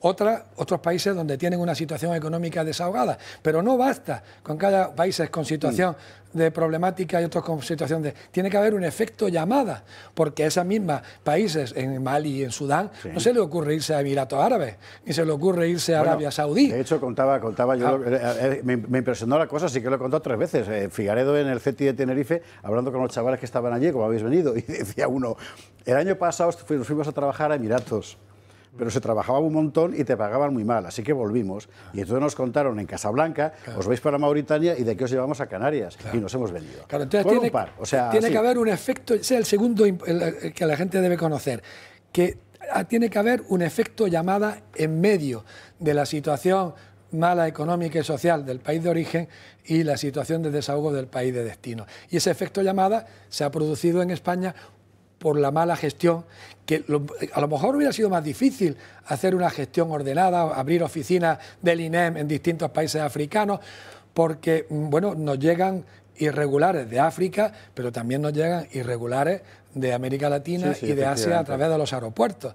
Y luego ya veremos las cuestiones, las derivadas de orden público que supone. No lo vamos a ver porque se nos come el tiempo, que vamos a llegar ya al final. Tenemos observaciones, Carlos, vale, observación Pedro y a la publi. Vale, como se nos come el tiempo y hemos hablado 1.000.000 de veces del problema de la inmigración, yo lo que voy a hablar solamente de por qué de repente Alemania, España, tal, está empezando como a... Oh, por cierto, qué escándalo, aquí se juega. O sea, se está empezando a dar cuenta de un problema que todo el mundo lleva hablando desde hace bastante tiempo. Creo que es una trampa, ¿vale? Una trampa. Creo que es una trampa. Estáis aquí diciendo que, bueno, se están dando cuenta, entonces veremos cómo lo hacen. No, yo creo que es una trampa también. Yo creo que es que no van a parar nada. Lo que va a hacer Alemania, pues va a deportar, no sé, lo que pasó, por ejemplo, con el caso de la solución Ruanda de Inglaterra. Al final se gastaron una pasta ingente. Ruanda dice que el dinero se lo van a dar sí o sí, aunque lo hayan quitado, y no se deportó ni a uno solo. No, más que una trampa, un arreglo cosmético. Sí, pero al final pero que es una manera de decir, esto va a seguir igual. Pero yo le voy a decir a la gente me que estoy desbaratando el programa del todo. Mira, como Ignacio no se tiene que marchar, vamos a hacer una cosa. Esto va a dar para más. Tenemos a Maybor Petit esperando en Nueva York. Así que vamos a hacer lo siguiente. Vamos a la publicidad, ¿vale? A la vuelta. Llevamos a Maybor. El tema venezolano, por cierto, tiene una deriva diplomática para la cual la opinión de Ignacio es crucial. Y luego seguimos hablando de esto y de inmigración y de la guerra de Marruecos que viene José Luis Arcón. Antes de irnos, atentos, querida familia, que tenemos libro nuevo de un servidor, El jinete de luz. ¿Qué es El jinete de luz? Portada, por favor. El jinete de luz es una novela histórica sobre la batalla de Clavijo. Anda. ¿Es continuación de la serie? No es continuación, es una novela independiente, pero digamos que cierra la tetralogía de obras de la historia del Reino de Asturias. Entonces, ¿qué fue Clavijo? Pues mire usted. Mediados del siglo IX, cuenta la tradición que llegan los musulmanes y les piden a los cristianos un tributo de 100 doncellas, si no, arrasan la cristiandad. Y dice el rey Ramiro de Asturias, de ninguna manera, y van a la guerra. Bueno, eso fue la batalla de Clavijo. En la batalla se aparece el apóstol Santiago en un caballo blanco envuelto en luz. Ganamos y desde entonces en la Catedral de Santiago todos los años se ofrece el voto de Santiago que instituye Ramiro I y que ahora lo que usted ve es allí al presidente de la Junta de Galicia, el Otafumeiro, pero arranca de allí la cosa. Bueno, ¿sabe usted qué pasa? Que esta historia, que la historiografía española consideró un hecho hasta el siglo XVIII, realmente no fue verdad. Más precisamente, la verdad no fue así, fue de otra manera. ¿Cómo? Bueno, pues para eso hay que leer el libro y básicamente este ejercicio, El jinete de luz, ha consistido en contar cómo era la España de aquel momento, el Reino de Asturias, el Emirato de Córdoba, los Banucasi del Valle del Ebro, el Reino de Navarra, que aún era Pamplona y todavía no era reino, con García Íñiguez y Yugarista, y tratar de ambientarlo. Y en la ambientación, efectivamente, surge Santiago. Recursos, por ejemplo, pues mira, solo dos ejemplos. Había que reconstruir cómo podía ser los monumentos del Monte Naranco en Oviedo, según los pensó Ramiro I, porque lo que hoy vemos es Santa María del Naranco, que es una preciosidad, y una cuarta parte de lo que era San Miguel de Lillo, ahí lo estamos viendo. Parece ser que, por los restos encontrados, el proyecto inicial de Ramiro, del que apenas se llegó a construir San Miguel entero, que luego se cayó, y Santa María, era es decir, un palacio real, del que está al fondo, a la izquierda, al fondo a la derecha San Miguel, en primer plano Santa María, al lado dependencias militares. Eso es uso, ¿no? Esto es uso. No. Esto es el Monte Naranco en Oviedo. Y como me dejé las pestañas haciéndolo, pues ya contaré que el dibujo lo he hecho yo, porque si no es que, como decía mi madre, que para descanse, lo he ignorado, ni agradecido ni pagado. Vale. Luego también la reconstrucción de cómo era Compostela en 850, porque ya había allí efectivamente una iglesiuca pequeña. No tiene nada que ver, o sea, estaba... ¿Ve usted esa torre que había ahí? Pues en la época, cuando se descubre la tumba del apóstol, estaba derruida. Se reconstruyó el torreón, que daba acceso a un cementerio de época romana y posterior, y arriba es donde se encuentra el sepulcro de Santiago. Bueno, pues sobre eso se construye una iglesia, el edículo, que es como se llama el edificio pequeñito, de donde están los restos del apóstol, y detrás el monasterio de Antealtares, y a la izquierda Santa María de la Corticela. Ese torreón más o menos es lo que hoy es el Pórtico de la Gloria, cuando usted llega ya a Santiago y lo ve. Bueno, pues todas esas reconstrucciones de época es lo que he fabricado en este libro, El jinete de luz. La noticia, ¿cuál es? Que ya está en preventa. El 30 de octubre está en librerías, pero usted ya puede ir a Amazon, por ejemplo, o a su librería, a encargarlo, y ya está. Desde ya ahora mismo ya está funcionando El jinete de luz. ¿Y qué quiere usted que le diga? Vamos a ver, si yo le digo que es de todas las novelas que he hecho, la que más me ha gustado, pensará, este está vendiendo el producto, y tiene usted razón, pero eso no quiere decir que no sea verdad lo que le estoy diciendo. El jinete de luz en la esfera de los libros. Publi, a la vuelta, nos vamos a Nueva York con Maybor Petit. ¿Qué está pasando en Caracas? Y seguimos hablando de inmigración, por supuesto de Venezuela, y de la guerra de Marruecos, que viene José Luis Arcón.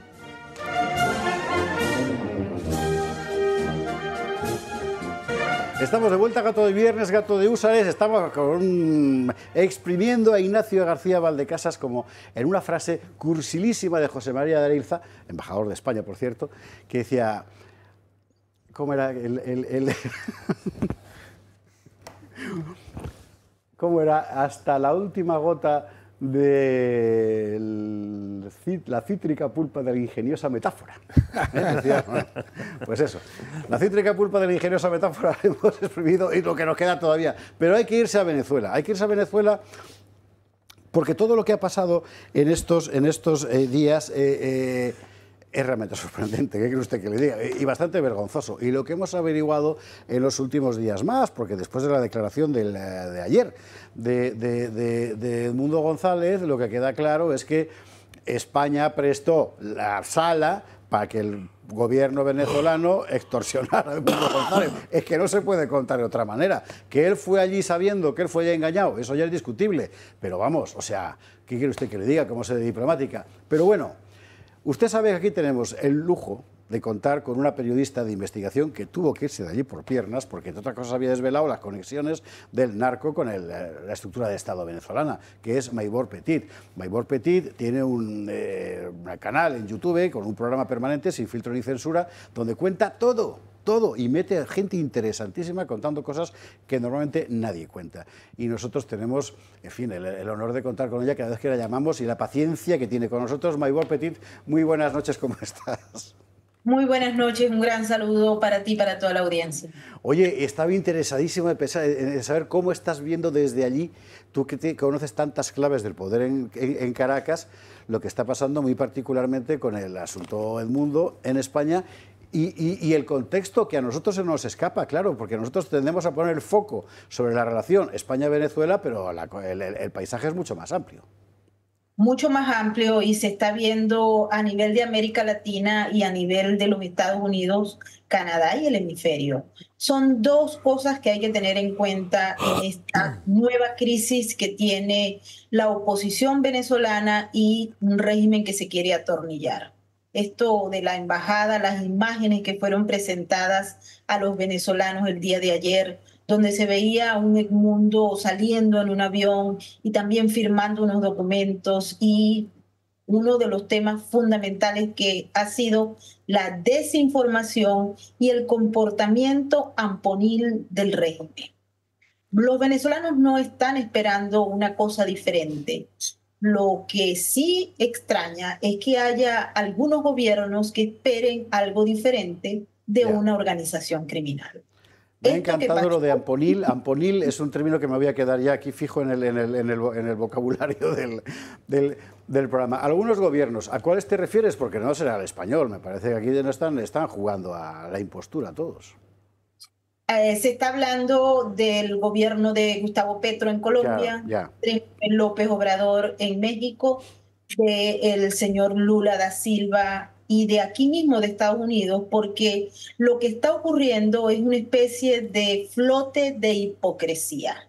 Ya nosotros vimos esta película en el año 2019 y también observamos cómo la estructura económica que alimenta el bolsillo del régimen quedó intacta, porque esto que pasó el 28 de julio ocurrió en mayo del 2018 y fueron los Estados Unidos y la Comunidad Europea, el Parlamento Europeo, los que dijeron no vamos a reconocer a Nicolás Maduro. Hubo reuniones en la ONU, hubo reuniones en la OEA, documentos, declaraciones, etcétera, pero lo que no hubo fue el movimiento de los grandes capitales, particularmente ligados al petróleo, al gas, al coltán y al oro, que se fueran de Venezuela. Y eso le permitió al régimen mantenerse con más de 950 sanciones. Claro.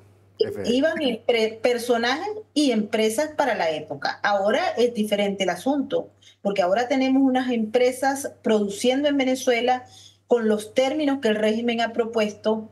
Una persona que participó en una votación el 28, nosotros hablamos de esto, no eran unas elecciones, era una votación. Él ganó ahora en España bajo la protección de Pedro Sánchez, que no podía ser peor porque allá hay un personaje que sirve de canciller del régimen y es Rodríguez Zapatero. Exacto. Toda esta historia la vimos ya, la vivimos. Y vale la pena destacar también que hay un país que está trabajando en las sombras siempre con un gran lobby que es Cuba, y hemos visto cómo se están moviendo de una manera sorprendente.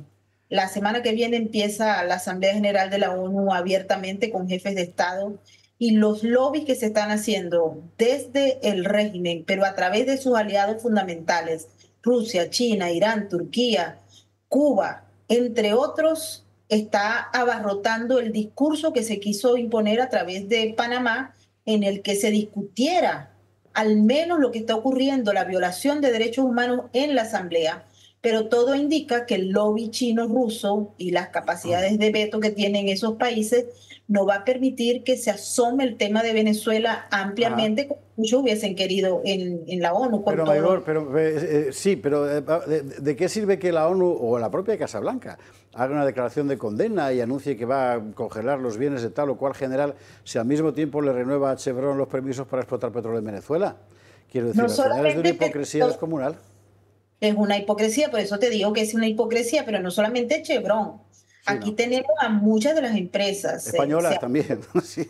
Está Repsol, está Eni, están las grandes transnacionales del petróleo sacando gas y petróleo y pagándole al régimen para operar en esas empresas mixtas que se crearon justamente para capitalizar las inversiones extranjeras.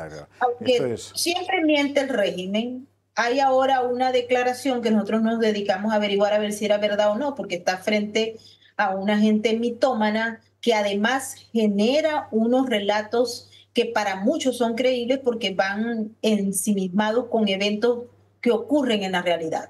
Pero el régimen ha señalado que tenía 70 inversionistas que querían invertir y se habían ya firmado unos acuerdos. De hecho, hay en estos momentos una feria comercial de Turquía, del gobierno de Erdogan, en Caracas. Y nos pusimos a averiguar a ver si era verdad que habían esos 70 inversionistas, pero que también había unos norteamericanos, y resulta que sí, que la lista tiene una serie de inversionistas que quieren ir a invertir en gas y en petróleo, en coltán y en otras áreas de la economía deprimida del régimen. Esto es lo que dice el tango. Y luego la verdad que es restregarse con arena en el paladar. Pues exactamente esa es la cuestión, por más que montemos. Te quería preguntar, Pedro, no sé si Ignacio quiere preguntar también a Maigor. Vale, última pregunta, Pedro Fernández Barbadillo, y liberamos ya a Petit. Pues buenas noches, Maigor. Por lo que has contado, la situación vuestra de los venezolanos, pues no parece que tenga solución, porque estáis cogidos por una pinza, la pinza que has mencionado de Cuba, de Rusia, de China, también ahora de Turquía, y otra pinza en Occidente donde la dictadura chavista ha comprado a empresarios y a través de ellos pues el apoyo político. ¿Cómo se puede salir de esta situación? A ver, hemos planteado en múltiples oportunidades que la única vía es tratar esto como una gran corporación criminal.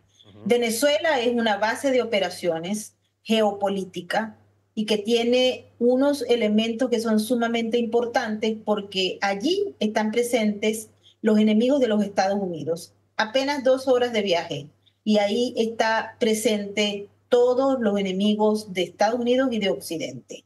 Si los Estados Unidos no actúan de manera efectiva, no va a ser posible romper las redes criminales del régimen.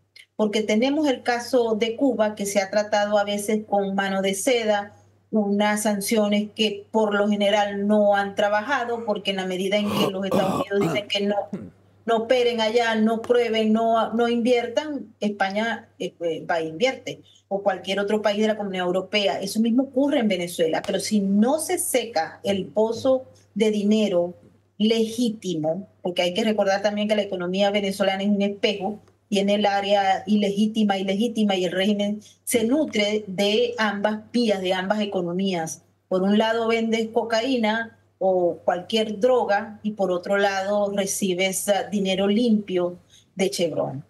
Cortar las redes criminales, cortar los negocios que alimentan los bolsillos del tirano, y adicionalmente a ello, conversar, manejar o buscar una estrategia, porque Turquía tiene alguna influencia y es uno de los inversores más grandes y aliados del régimen, a tales extremos que hasta los principales funcionarios van a Caracas en las próximas semanas.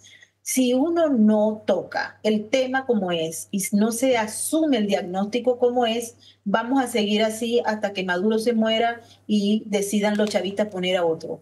Porque hay que cortar de raíz la red, que es lo que mantiene al régimen vivo. El régimen no es Nicolás Maduro, es un sistema complejo, adaptativo, capaz de asumir cambios más rápido que Occidente, porque Occidente en buena parte pues se va por la regla, ¿no? Por el Estado de Derecho, y con los criminales no lo hay.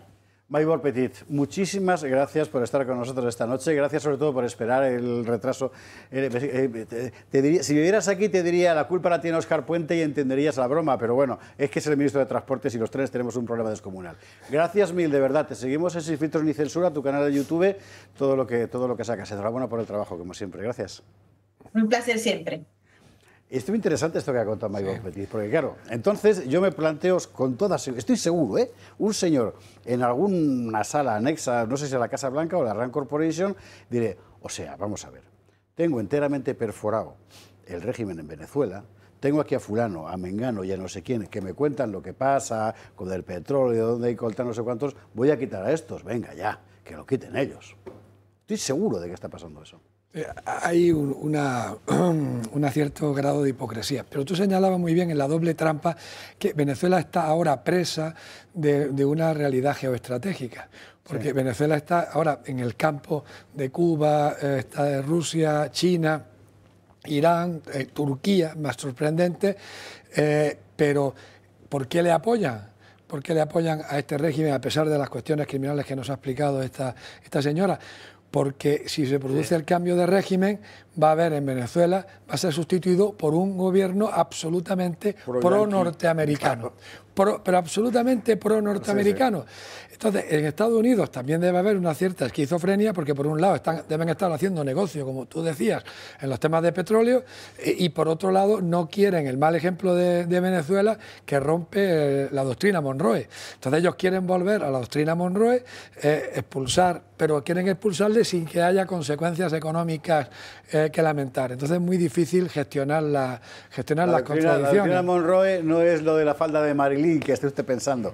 No, Monroe es el presidente Monroe, es América para los americanos. Para ellos, los americanos son ellos. Que no puede haber ningún establecimiento militar permanente, ni presencia militar, ni naval permanente de un país extracontinental, incluidos los que tienen colonias o departamentos como Francia, en todo el hemisferio, desde Alaska hasta la Tierra del Fuego. Vamos, que es lo que Rusia pretendía en menor escala en su pequeña área de influencia. Pero excluye a los ingleses de las Malvinas esto, por cierto. Claro. Habrá que preguntar por qué, pero bueno. Porque los ingleses son un apéndice. Son un apéndice, entonces no... Y no al revés, como piensan ellos. O al revés. No, unos herederos. Es decir, una relación parecida al del Imperio Romano y Bizancio. Una salida sería el asegurar que el régimen que va a sustituir al régimen chavista va a ser un régimen que va a mantener una cierta neutralidad, pero eso los americanos no lo van a aceptar porque sería poner en peligro, incluso, aunque la doctrina Monroe es positiva, es decir, no quiero que usted me haga esto, un país que ya se declara neutral en el terreno internacional ya empieza a ser molesto. Están en una trampa muy difícil de salir. Te quiero hacer una pregunta específicamente profesional luego, pero antes, Carlos. Que pensaba que habías pedido la palabra. No. La pregunta profesional es la polémica acerca de la implicación de la Embajada Española como legación diplomática en el proceso, que luego ha sido el propio González quien lo ha contado. Bueno, me han llevado allí, me han puesto la pistola en la cabeza, como quien dice, y el que ha prestado la casa ha sido el Estado español. Yo me voy a hablar, pero con mucha precaución, porque como los acontecimientos se desarrollan a una velocidad de vértigo, en las últimas 12 horas puede aparecer cualquier otra novedad que lo que digamos hoy viernes por la noche en este programa, quede, mañana sábado por la mañana quede absolutamente en ridículo. No, yo ahí quiero, en cierto modo, partir una lanza a favor del Ministerio. Yo creo que si se ha... Es cierto que es absurdo decir que no ha habido negociaciones y tratativas, porque negociaciones hay siempre.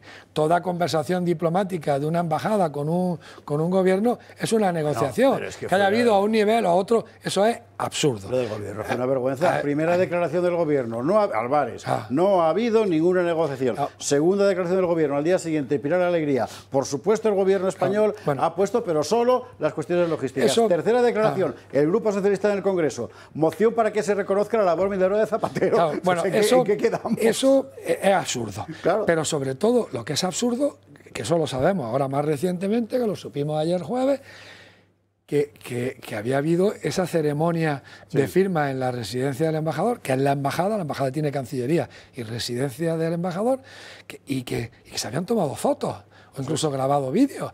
O sea, es que Álvarez no sabía que se habían tomado fotos y se habían grabado vídeos, o a pesar de eso bueno, eso es absurdo. Negociaciones hay siempre, y se discute logística, de fondo, y yo creo que se ha actuado con buena intención.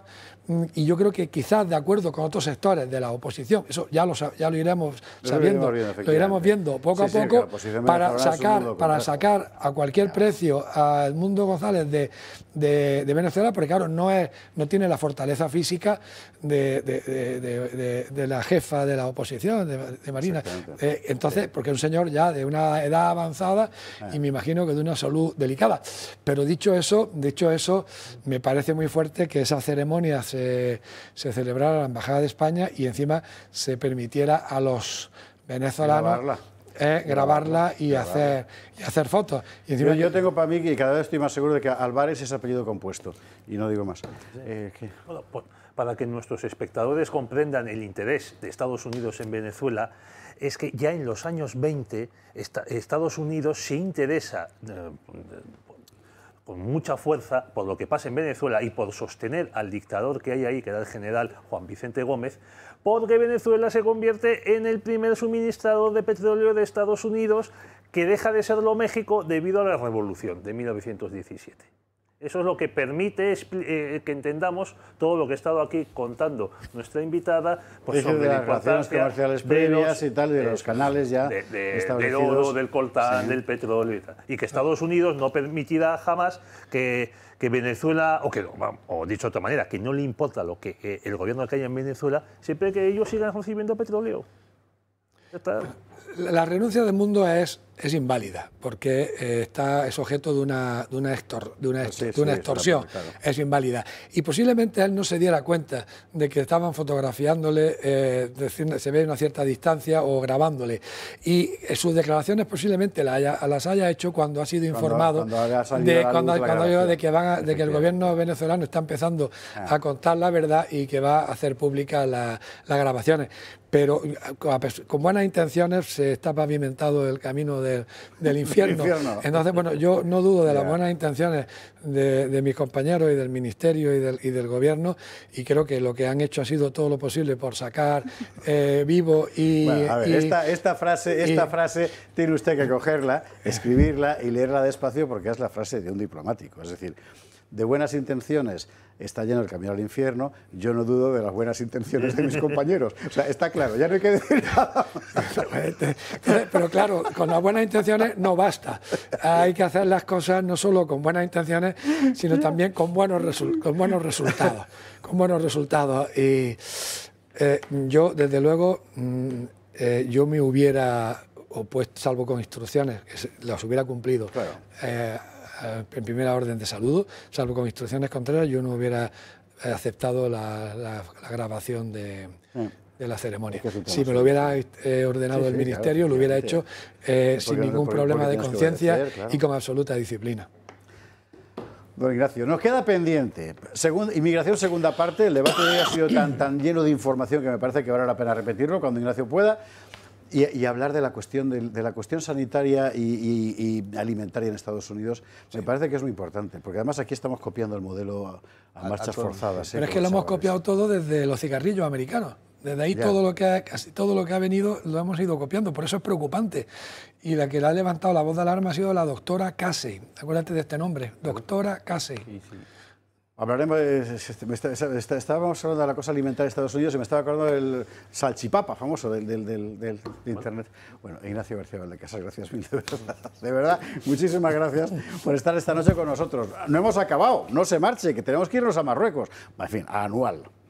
Esa guerra de nuestros bisabuelos, esa guerra absurdamente olvidada que determinó la memoria de una generación en España. Claro, luego vino la guerra civil y parece que, en fin, pero fue importantísimo. Y tenemos el libro, no es un libro, es un álbum. O sea, hay que ver las fotografías. Es un trabajo descomunal de recolección de imágenes, lo que ha hecho José Luis Arcón en este libro, de la mano de tercios viejos, además. Así que pausa para la publicidad y de inmediato nos vamos al riff, como Franco, con perdón.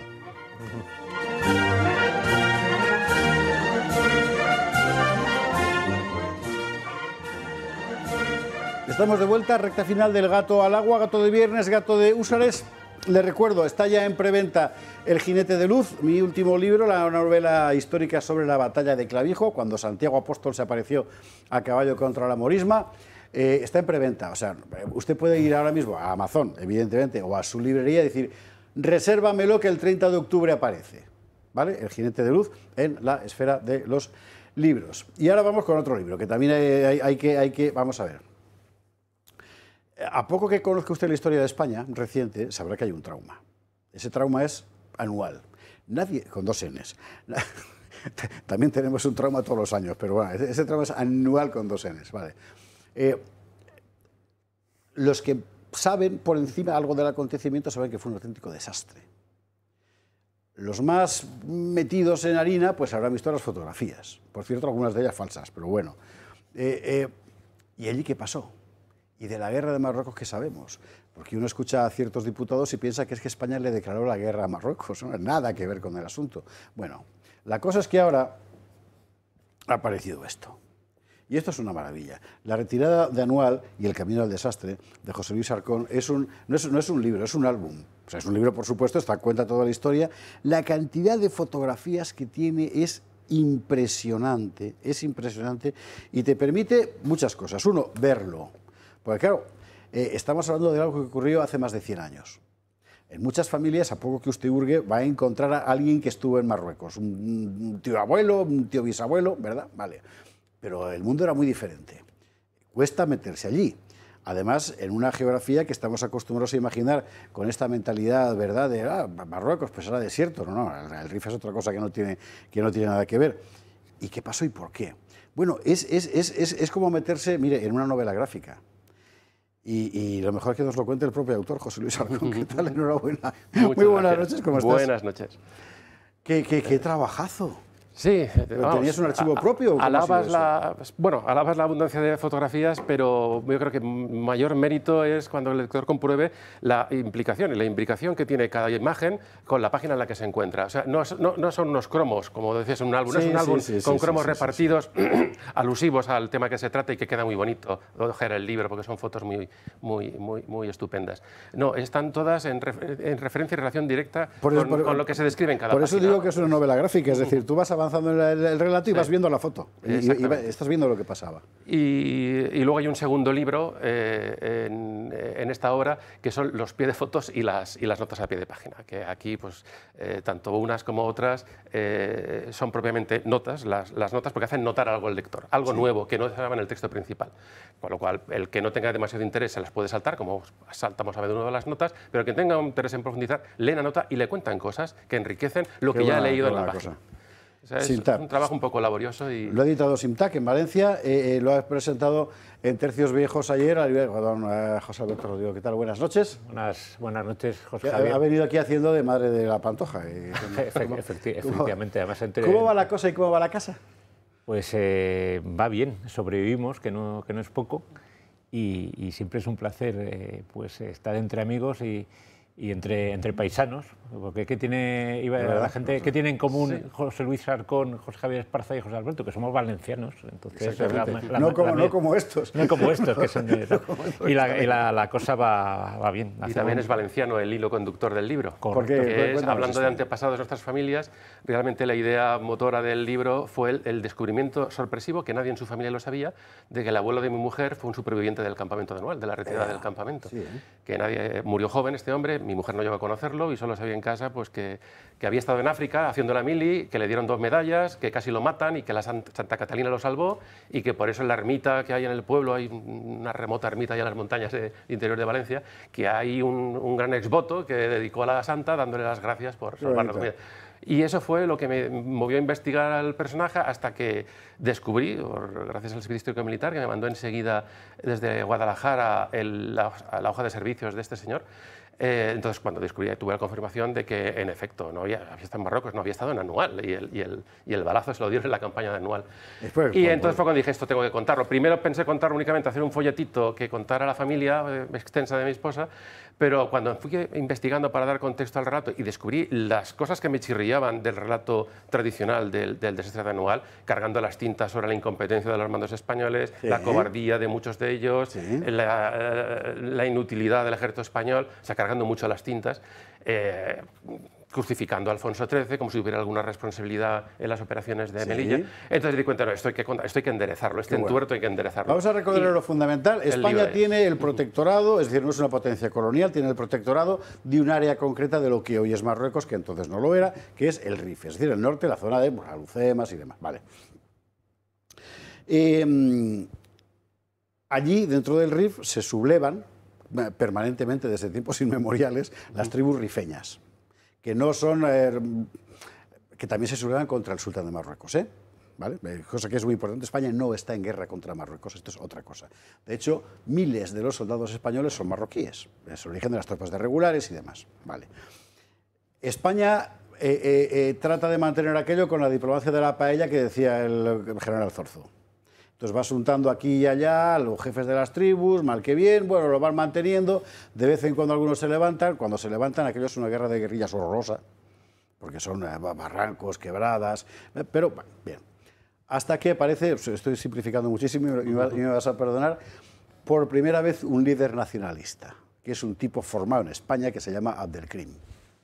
Y Abdelkrim quiere convertir a toda aquella baraúnda de tribus generalmente enemistadas entre sí, además, en una sola nación. Y provoca un levantamiento. Ese levantamiento pilla a los españoles completamente desprevenidos. Habían tratado de mantener el control de aquello con una operación no específicamente militar, sino en realidad más bien policial, de puestos concretos de control, que en cuanto a lo que viene es una ofensiva militar, queda enteramente desarbolado. Y a partir de ahí empiezan a producirse una serie de acontecimientos calamitosos, todos ellos de orden bélico, que conducen a una retirada terrorífica, que es la de Anual, donde caen miles y miles de españoles y de marroquíes que combatían para España. Además, con episodios de una crueldad por parte rifeña propiamente bárbara. Fue un trauma hasta el punto de que la cosa llegó al Parlamento, hubo un expediente, el expediente Picasso, que no era así por el pintor, sino por un general que se llamaba del mismo modo, y que creo recordar que era tío abuelo o algo del pintor. Bueno, y ya quedó en la memoria como, por una parte, esto que estaba señalando José Luis, la arrogancia inconsciente de un general que es silvestre, ¿no? La jactancia eso es lo que me va a desmentir ahora. La jactancia de Alfonso XIII, que dice, ¿cómo era? Viva los hombres con no sé qué y tal. El día de Santiago te espero. Bien, pero y aquí es donde llega José Luis, es decir, la cosa no fue así. ¿Cómo fue? No, en absoluto. Es difícil es comprimir todas las refutaciones que hago a muchas de esas mentiras instauradas. La explicación que has dado en tu introducción ha estado muy bien. Cuando hablas de que el gran cambio en esa guerra que no era guerra, el primero que decía que no era una guerra y más interesado en decirlo era el gobierno español. Sí. Cito en el libro reproducciones textuales del gobierno en respuesta a peticiones de ayuda de Silvestre. Le decía, le recuerdo, señor general, que ese ejército no está considerado en campaña. No está considerado en campaña. Y es por eso por lo que las baterías de artillería tenían la mitad de sus municiones, se habían retirado las columnas de municiones, los regimientos de artillería, el 25% de las unidades militares casi estaba 20-25% de permiso permanente, o sea, para rabia del general Silvestre, que era el comandante en jefe en Melilla, pero es que era una imposición del gobierno, que a los soldados de segundo año, entonces la mili duraba 3 años, entonces ya se decía que los soldados que hubieran cumplido 2 años, digo, si es posible licenciarlos, licenciélos usted. Y cuando él se puso de uñas, que eso no se puso pie en pared, que no se licenciaba a los soldados de tercer año, que los necesito aquí en Melilla. Entonces digo, vale, pues hasta la medida de lo posible, de todos los permisos que pueda, licencias temporales, es eso. Entonces, un 25% del personal faltaba, es esto. Entonces, bueno, dentro de este panorama, de esa guerra que el gobierno era el primero en decir a la opinión pública, por la cuenta que le traía, para evitar efectos como el de la Semana Trágica, ¿no? Hay que recordar que efectivamente que en 1909 fue, ¿no? En el 9, sí. Hay un llamamiento de tropas, particularmente en Barcelona, pues es la Semana Trágica famosa, y a partir de ahí, conflictos sociales. En efecto. Y fue ese recuerdo trágico de aquella semana de levantamientos populares, sofocados en sangre, fue, por una parte, lo que movió a esa equivocada aproximación a la campaña de Melilla, que cierto es que en un principio, y ahí están los primeros años de guerra, después de cuando se reanudan las operaciones tras la Primera Guerra Mundial, que fueron campañas del 19 y de 1920, que fueron un éxito clamoroso, en donde Silvestre se convirtió en una figura muy popular por los éxitos que alcanzó, prácticamente sin pegar un tiro, solo con el sabio manejo de las tribus rivales no sometidas que se convertían en aliadas de España. Pues ahí estaba, para acreditar, digamos, aparentemente la razón que tenía el gobierno en decir que aquello no era una guerra, que había que tratarlo como una misión de paz y entenderse bien con los indígenas.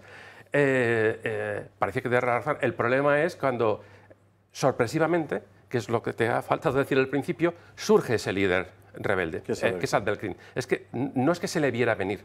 O sea, tan lejos que no se le viera venir es que en realidad era un funcionario del gobierno español, era caballero de la Orden de Isabel la Católica, 2 veces condecorado con la Cruz al Mérito Militar, con 2 solicitudes rechazadas de ciudadanía española, que se le rechazó por el único argumento de que tenía que renunciar a ser juez del Tribunal Supremo de Melilla si quería ser español, porque no se podía ser juez de indígenas siendo un extranjero. Entonces, por eso se le rechazó, que si no hubiera sido por eso, si no hubiera sido juez, sería un español, un ciudadano español. Entonces, pues este señor, que además su padre y a su muerte él eran los jefes del partido proespañol en la Kabila no sometida todavía de Benigorregel, donde está la bahía de Lucemas, que era el objetivo estratégico del ejército español de Melilla, pues digamos las tribus que vivían allí, pues uno de los principales gerifaltes y jefe del partido proespañol era precisamente este señor Abdelkrim, y que sorpresivamente se subleva. Y se subleva, sorpresivamente digo, porque nadie se había enterado que este señor, de ser un juez con una posición pudiente, profesor en Melilla, periodista, que tenía una columna regular en el programa del RIF y tal, se había hecho multimillonario. Se había hecho multimillonario porque la década larga que estuvo en Melilla como funcionario español estuvo en contacto permanente y hizo muchísimos contactos y amistades con compañías mineras, tanto nacionales como extranjeras, que buscaban sus servicios como intérprete de árabe y de chelja con los propietarios indígenas de terrenos con los que estas compañías querían pues, pactar las extracciones. Y él se lleva una pequeña comisión, no, se hace rico luego. Lo importante es que se hace con una gran cantidad de información y contactos, suficiente y experiencia. Suficiente suficientes primero para mandar a su hermano a Madrid a estudiar a la Escuela de Ingenieros de Minas, y vuelve hecho un ingeniero de minas, y momento en el que él decide irse de Melilla, porque con su hermano ingeniero de minas y con todo el conocimiento acumulado en sus 11-12 años de conocimiento con compañías europeas en Melilla, dice, es hora de aprovechar en beneficio de mi familia y de mis seguidores todo el conocimiento que tengo adquirido en la explotación minera. Y es entonces cuando empieza a entrar el dinero a raudales.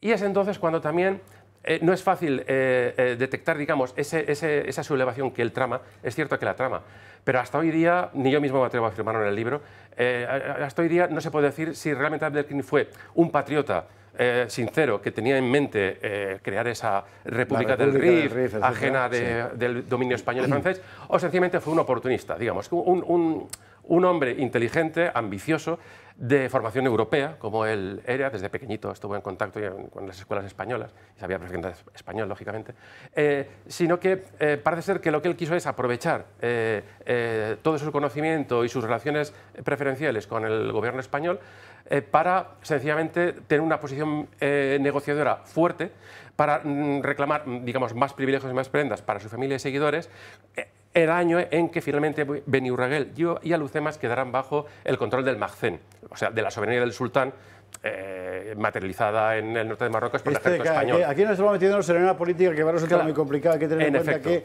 el protectorado de España sobre Marruecos tenía fecha de caducidad. E implicaba que parte pasaría al sultanato de Marruecos. Claro. Y al pasar al sultán de Marruecos, al que los rifeños no podían ver ni en pintura, quedarían sometidos a un señor al que detestaban. Y entonces los jefes locales, por ejemplo Abdelkrim, dicen, y un cuerno. Si yo tengo esta tierra que es mía y encima tengo dinero, eres joven, con dinero, guapo y con dinero, ¿qué más quiere Baldomero? Efectivamente. Y montar su propio núcleo de poder. Exacto. Bueno, eso está muy bien. Para poder negociar con España esas condiciones ventajosas que en el futuro reservar un papel primordial a su familia y a sus seguidores. Lo que pasa es que las cosas se salieron de cauce. Se salen de cauce completamente por razones que es difícil de interpretar, pero el asunto es que esto nos lleva a la situación militar, que si se nos ve el tiempo, si no contando los antecedentes, a la situación militar que produce el desastre, en el que, por recordarlo, cuántos españoles, incluidos los marroquíes que combatían para España, mueren en la retirada. ¿Estamos hablando de 11.000 personas? Sí, más o menos, 10-11.000. De ellos, 1.000, unos dicen 1.000, otros 2.000 marroquíes. Y unos cerca de 9.000 españoles. Es eso. Pero hay que tener en cuenta que la retirada anual se salda con 1.000 muertos. ¿Lo que es la retirada? La retirada anual. Hay que tener en cuenta que cuando Silvestre no plantea una retirada hasta Melilla, que es lo que al final ocurrió, plantea una retirada de 18 kilómetros, de 15-18 kilómetros, hasta la siguiente base de suministros después de Anual, que era la de Bentiev, que estaba a unos 15-18 kilómetros, y su idea era ahí restablecer el frente. Más que nada porque el terreno en Bentiev era llano, bien comunicado, a pocos kilómetros había una estación de ferrocarril, entonces era un sitio idóneo. Muy diferente del terreno de Pesadilla que había detrás de Anual, que era facilísimo cortar las comunicaciones con Anual, entre Anual y Melilla, como en efecto ante esa amenaza de corte de comunicaciones lo que provocó la retirada del campamento de Anual. Pero en Bentiev, o sea, el siguiente campamento en la línea de comunicaciones, no había ese problema. Entonces Silvestre pensó detenerse ahí. Si se hubiera detenido ahí, el desastre de Anual sería la retirada del campamento, que habría costado la vida a casi 1.000 españoles. El problema es que continuó, por una serie de circunstancias que se analizan también en el libro. Pero con Silvestre ya muerto, con el comandante general de Melilla ya muerto. ¿Se pega un tiro o le matan? Nadie lo sabe en realidad. Sí, bueno, es sorprendente. Yo cuando me puse a investigar me dije, me cachis, ¿por qué hay tanto misterio, el enigma de la muerte? Que si se, además, el enigma de la muerte, y luego que la verdad es que la mayoría de teorías de historiadores, casi todos, bueno, no todos, pero muchos de ellos están contestes en decir que fue tal la depresión que le entró al ver su obra arruinada y la derrota, que por primera vez había sufrido una derrota tremenda, que se deprimió, pidió una pistola, porque él no se le iba armado, pidió una pistola, mucha gente lo oyó pedir una pistola, y que se fue a su tienda de campaña y se pegó un tiro ahí, él solo. Y eso parece que es la teoría admitida, y de eso nada. O sea, cuando ves a los supervivientes, entre otros, y sobre todo a los dos únicos supervivientes de su cuartel general, que consiguieron salir con vida, porque fueron los primeros que se fueron del cuartel general, los demás que se decidieron quedar con el general murieron todos, no se salvó ni la escolta, murieron todos. Y no se suicidaron, los mataron sus enemigos, los rifeños. Entonces existen, no testimonios de españoles, porque es cierto que ningún español vio morir al general, pero sí que hubo muchos rifeños que lo vieron morir. E incluso tenemos el testimonio indirecto del que lo mató. Sabemos el nombre, que ahora no recuerdo, era de la tribu de Beniducín, tenía 18 años y salió de su escondrijo para ir al campamento porque ya habían acabado los tiros, ya se habían ido todos los españoles del campamento y fue al saqueo. Que además ya empezaba a ver arder tiendas, veía con generales que estaban ya saqueando y fue a saquear. Y entonces fue cuando él cuenta que se encontró con 3 generales, uno de ellos con grandes bigotes, le pegó un tiro al más grandón de ellos, que le daba más miedo, que era el general Silvestre, evidentemente, y el tiro le atravesó las 2 piernas. Él no lo mató, el general cogió su pistola y se incorporó en el suelo buscando al tirador que le había hecho, pero él estaba todavía escondido, y parece ser que cuando el general no vio al enemigo aquel devolver el disparo y vio que se estaba desangrando, yo creo, porque le acompañaban sus 2 ayudantes muy buenos amigos que se habían negado a irse al campamento sin él, yo creo que ante el temor de ver, bueno, yo ya estoy inútil, estoy muerto, no quiero que vosotros os quedéis aquí y adiós. Y dice el rifeño que lo vio apoyar la boca de la pistola en la barbilla y se pegó un tiro. Esto lo cuenta él. Pero es que luego tenemos el testimonio del propio Abdelkrim, que tuvo muchísimo interés en localizar el cadáver de Silvestre, y hizo muchísimas gestiones para saber que lo había. Y lo que encontró fue, no encontró el cadáver, pero sí que encontró los testimonios de cómo murió y de quiénes lo habían muerto. Quiero decir que testimonios indígenas hay muchísimos y además, que incluso detallan, eso lo corroboran los testimonios españoles, que hubo soldados españoles que vieron a Silvestre caminando con el cuartel general a 1,5 kilómetros del campamento. No en la tienda, a 1,5 kilómetros, y que lo perdieron de vista. Entonces eso ya enlaza con los testimonios de los rifeños, que dicen que lo encuentran al lado de una higuera con otros 2 oficiales y tal, y el episodio está en que lo matan. Entonces existe hasta un croquis del terreno, porque en el año 26 fue un comandante de la policía a intentar encontrar el cadáver con los testimonios de los que lo habían matado. Y dijo, por donde murió debieron encontrarlo. Hasta un croquis tenemos. Y este hombre fue con un croquis que lo reproduzco en el libro también. Por poner en contexto esta avalancha de saber de nuestro amigo José Luis, para el público en general, dice, a ver, que aunque sea gente que no le guste en absoluto la historia, en el desastre anual, como se ha comentado, hay unos 30.000 soldados españoles y mueven 10, 15.000. No, ojo, hablo de memoria. Lo primero que hay que tener en cuenta es que los rifeños son muchos menos. Y sí, o sea, son 15, 18.000, no habrá más, aunque hay mucha tropa indígena al servicio de los españoles que se pasan a los rifeños, desertan. Sí. Por ponerlo en contexto, otro que nuestro amigo José Luis, que es realmente modesto, él es también un experto, no hay que decirlo, en guerras indias, en Little Bighorn. O sea, todo el mundo habrá oído también las películas de vaqueros, el general Custer. Bueno, pues si estamos hablando de 30.000 soldados españoles que acaban saliendo, ¿sabéis cuántos soldados del 7º de caballería les pillaron los indios en la batalla de Little Bighorn? 200. El 7º de caballería 226. Eran 3 escuadrones de caballería mal contados. Fijaos qué diferencia. Y todo el mundo ha oído hablar de Custer, murieron con las botas puestas, y sin embargo... El Silvestre anual, efectivamente, es una historia olvidada. Sí. No, pero bien traído, porque sí que tenemos, de hecho hay un momento en la artillería anual que se puede llamar la última resistencia, igual que The Last Stand de Custer, pues también para honra nuestra hubo una última resistencia en anual, ¿no? Que fue precisamente, se estima que fue entre 1,5 kilómetros y 2 kilómetros del campamento. O sea, más o menos por el paraje donde precisamente murió el general. Lo que me hace aventurar la posibilidad de que quizás se detuvieran para custodiar el cuerpo del general o quizá para darle tiempo a retirarse y que no lo consiguiera y que lo mataran. Y en medio, un episodio tan descomunal como la carga del regimiento de Alcántara. Que vamos a contar aquí en el Club de Amigos. Conferencia del coronel Felicísimo Aguado de Caballería, como servidor, de Caballería digo, que lo vamos a contar en breve en el Club de Amigos y ya iremos contándolo porque fue una gesta extraordinaria. O sea, el regimiento de Alcántara quedó diezmado, empezando por su jefe, el teniente coronel Primo de Rivera, Fernando Primo de Rivera. La retirada de Anual y el camino al desastre, editado por Simtac, o sea, todo, hasta el croquis de donde murió Silvestre, eso yo no lo sabía, qué barbaridad. José Luis Arcón, gracias. Y de venta yo, solamente por como colofón de es Anuales 1921, yo creo que este libro es el perfecto colofón a todo lo que se ha escrito Anual, pero yo creo que el mejor es el de José Luis, y es lo previo al centenario que vamos a tener el año que viene, que es el año que viene es el centenario todavía más prohibido, cuando el general Primo de Rivera, dictador, mire usted por dónde, efectivamente con el desembarcador de Lucemas concluye la guerra de Marruecos. Él que quería marcharse de allí, ya ve usted. Señores, nos queda un minuto y tenemos que marcharnos. José Luis Alcón, gracias mil por estar esta noche con nosotros. José Alberto Rodrigo, un abrazo. Gracias mil. Don Carlos Esteban, don Pedro Fernández Barbadillo. Y a ustedes, sobre todo, que tengan buen fin de semana. El lunes volveremos con más diversiones, me imagino yo, porque esta gente no nos va a dejar en paz. Y más gato al agua. Por lo demás, recuerden, Club de Amigos, este programa es posible con este formato, contando estas cosas que contamos, porque ustedes nos apoyan. Y mientras sigan apoyándonos, pues aquí seguiremos, que tenemos que contar lo de Robert Kennedy, la alimentación, la colusión farmacéutico-alimentaria en Estados Unidos. La semana que viene o cuando sea con Ignacio García Valdecasas, por ejemplo. Que descansen.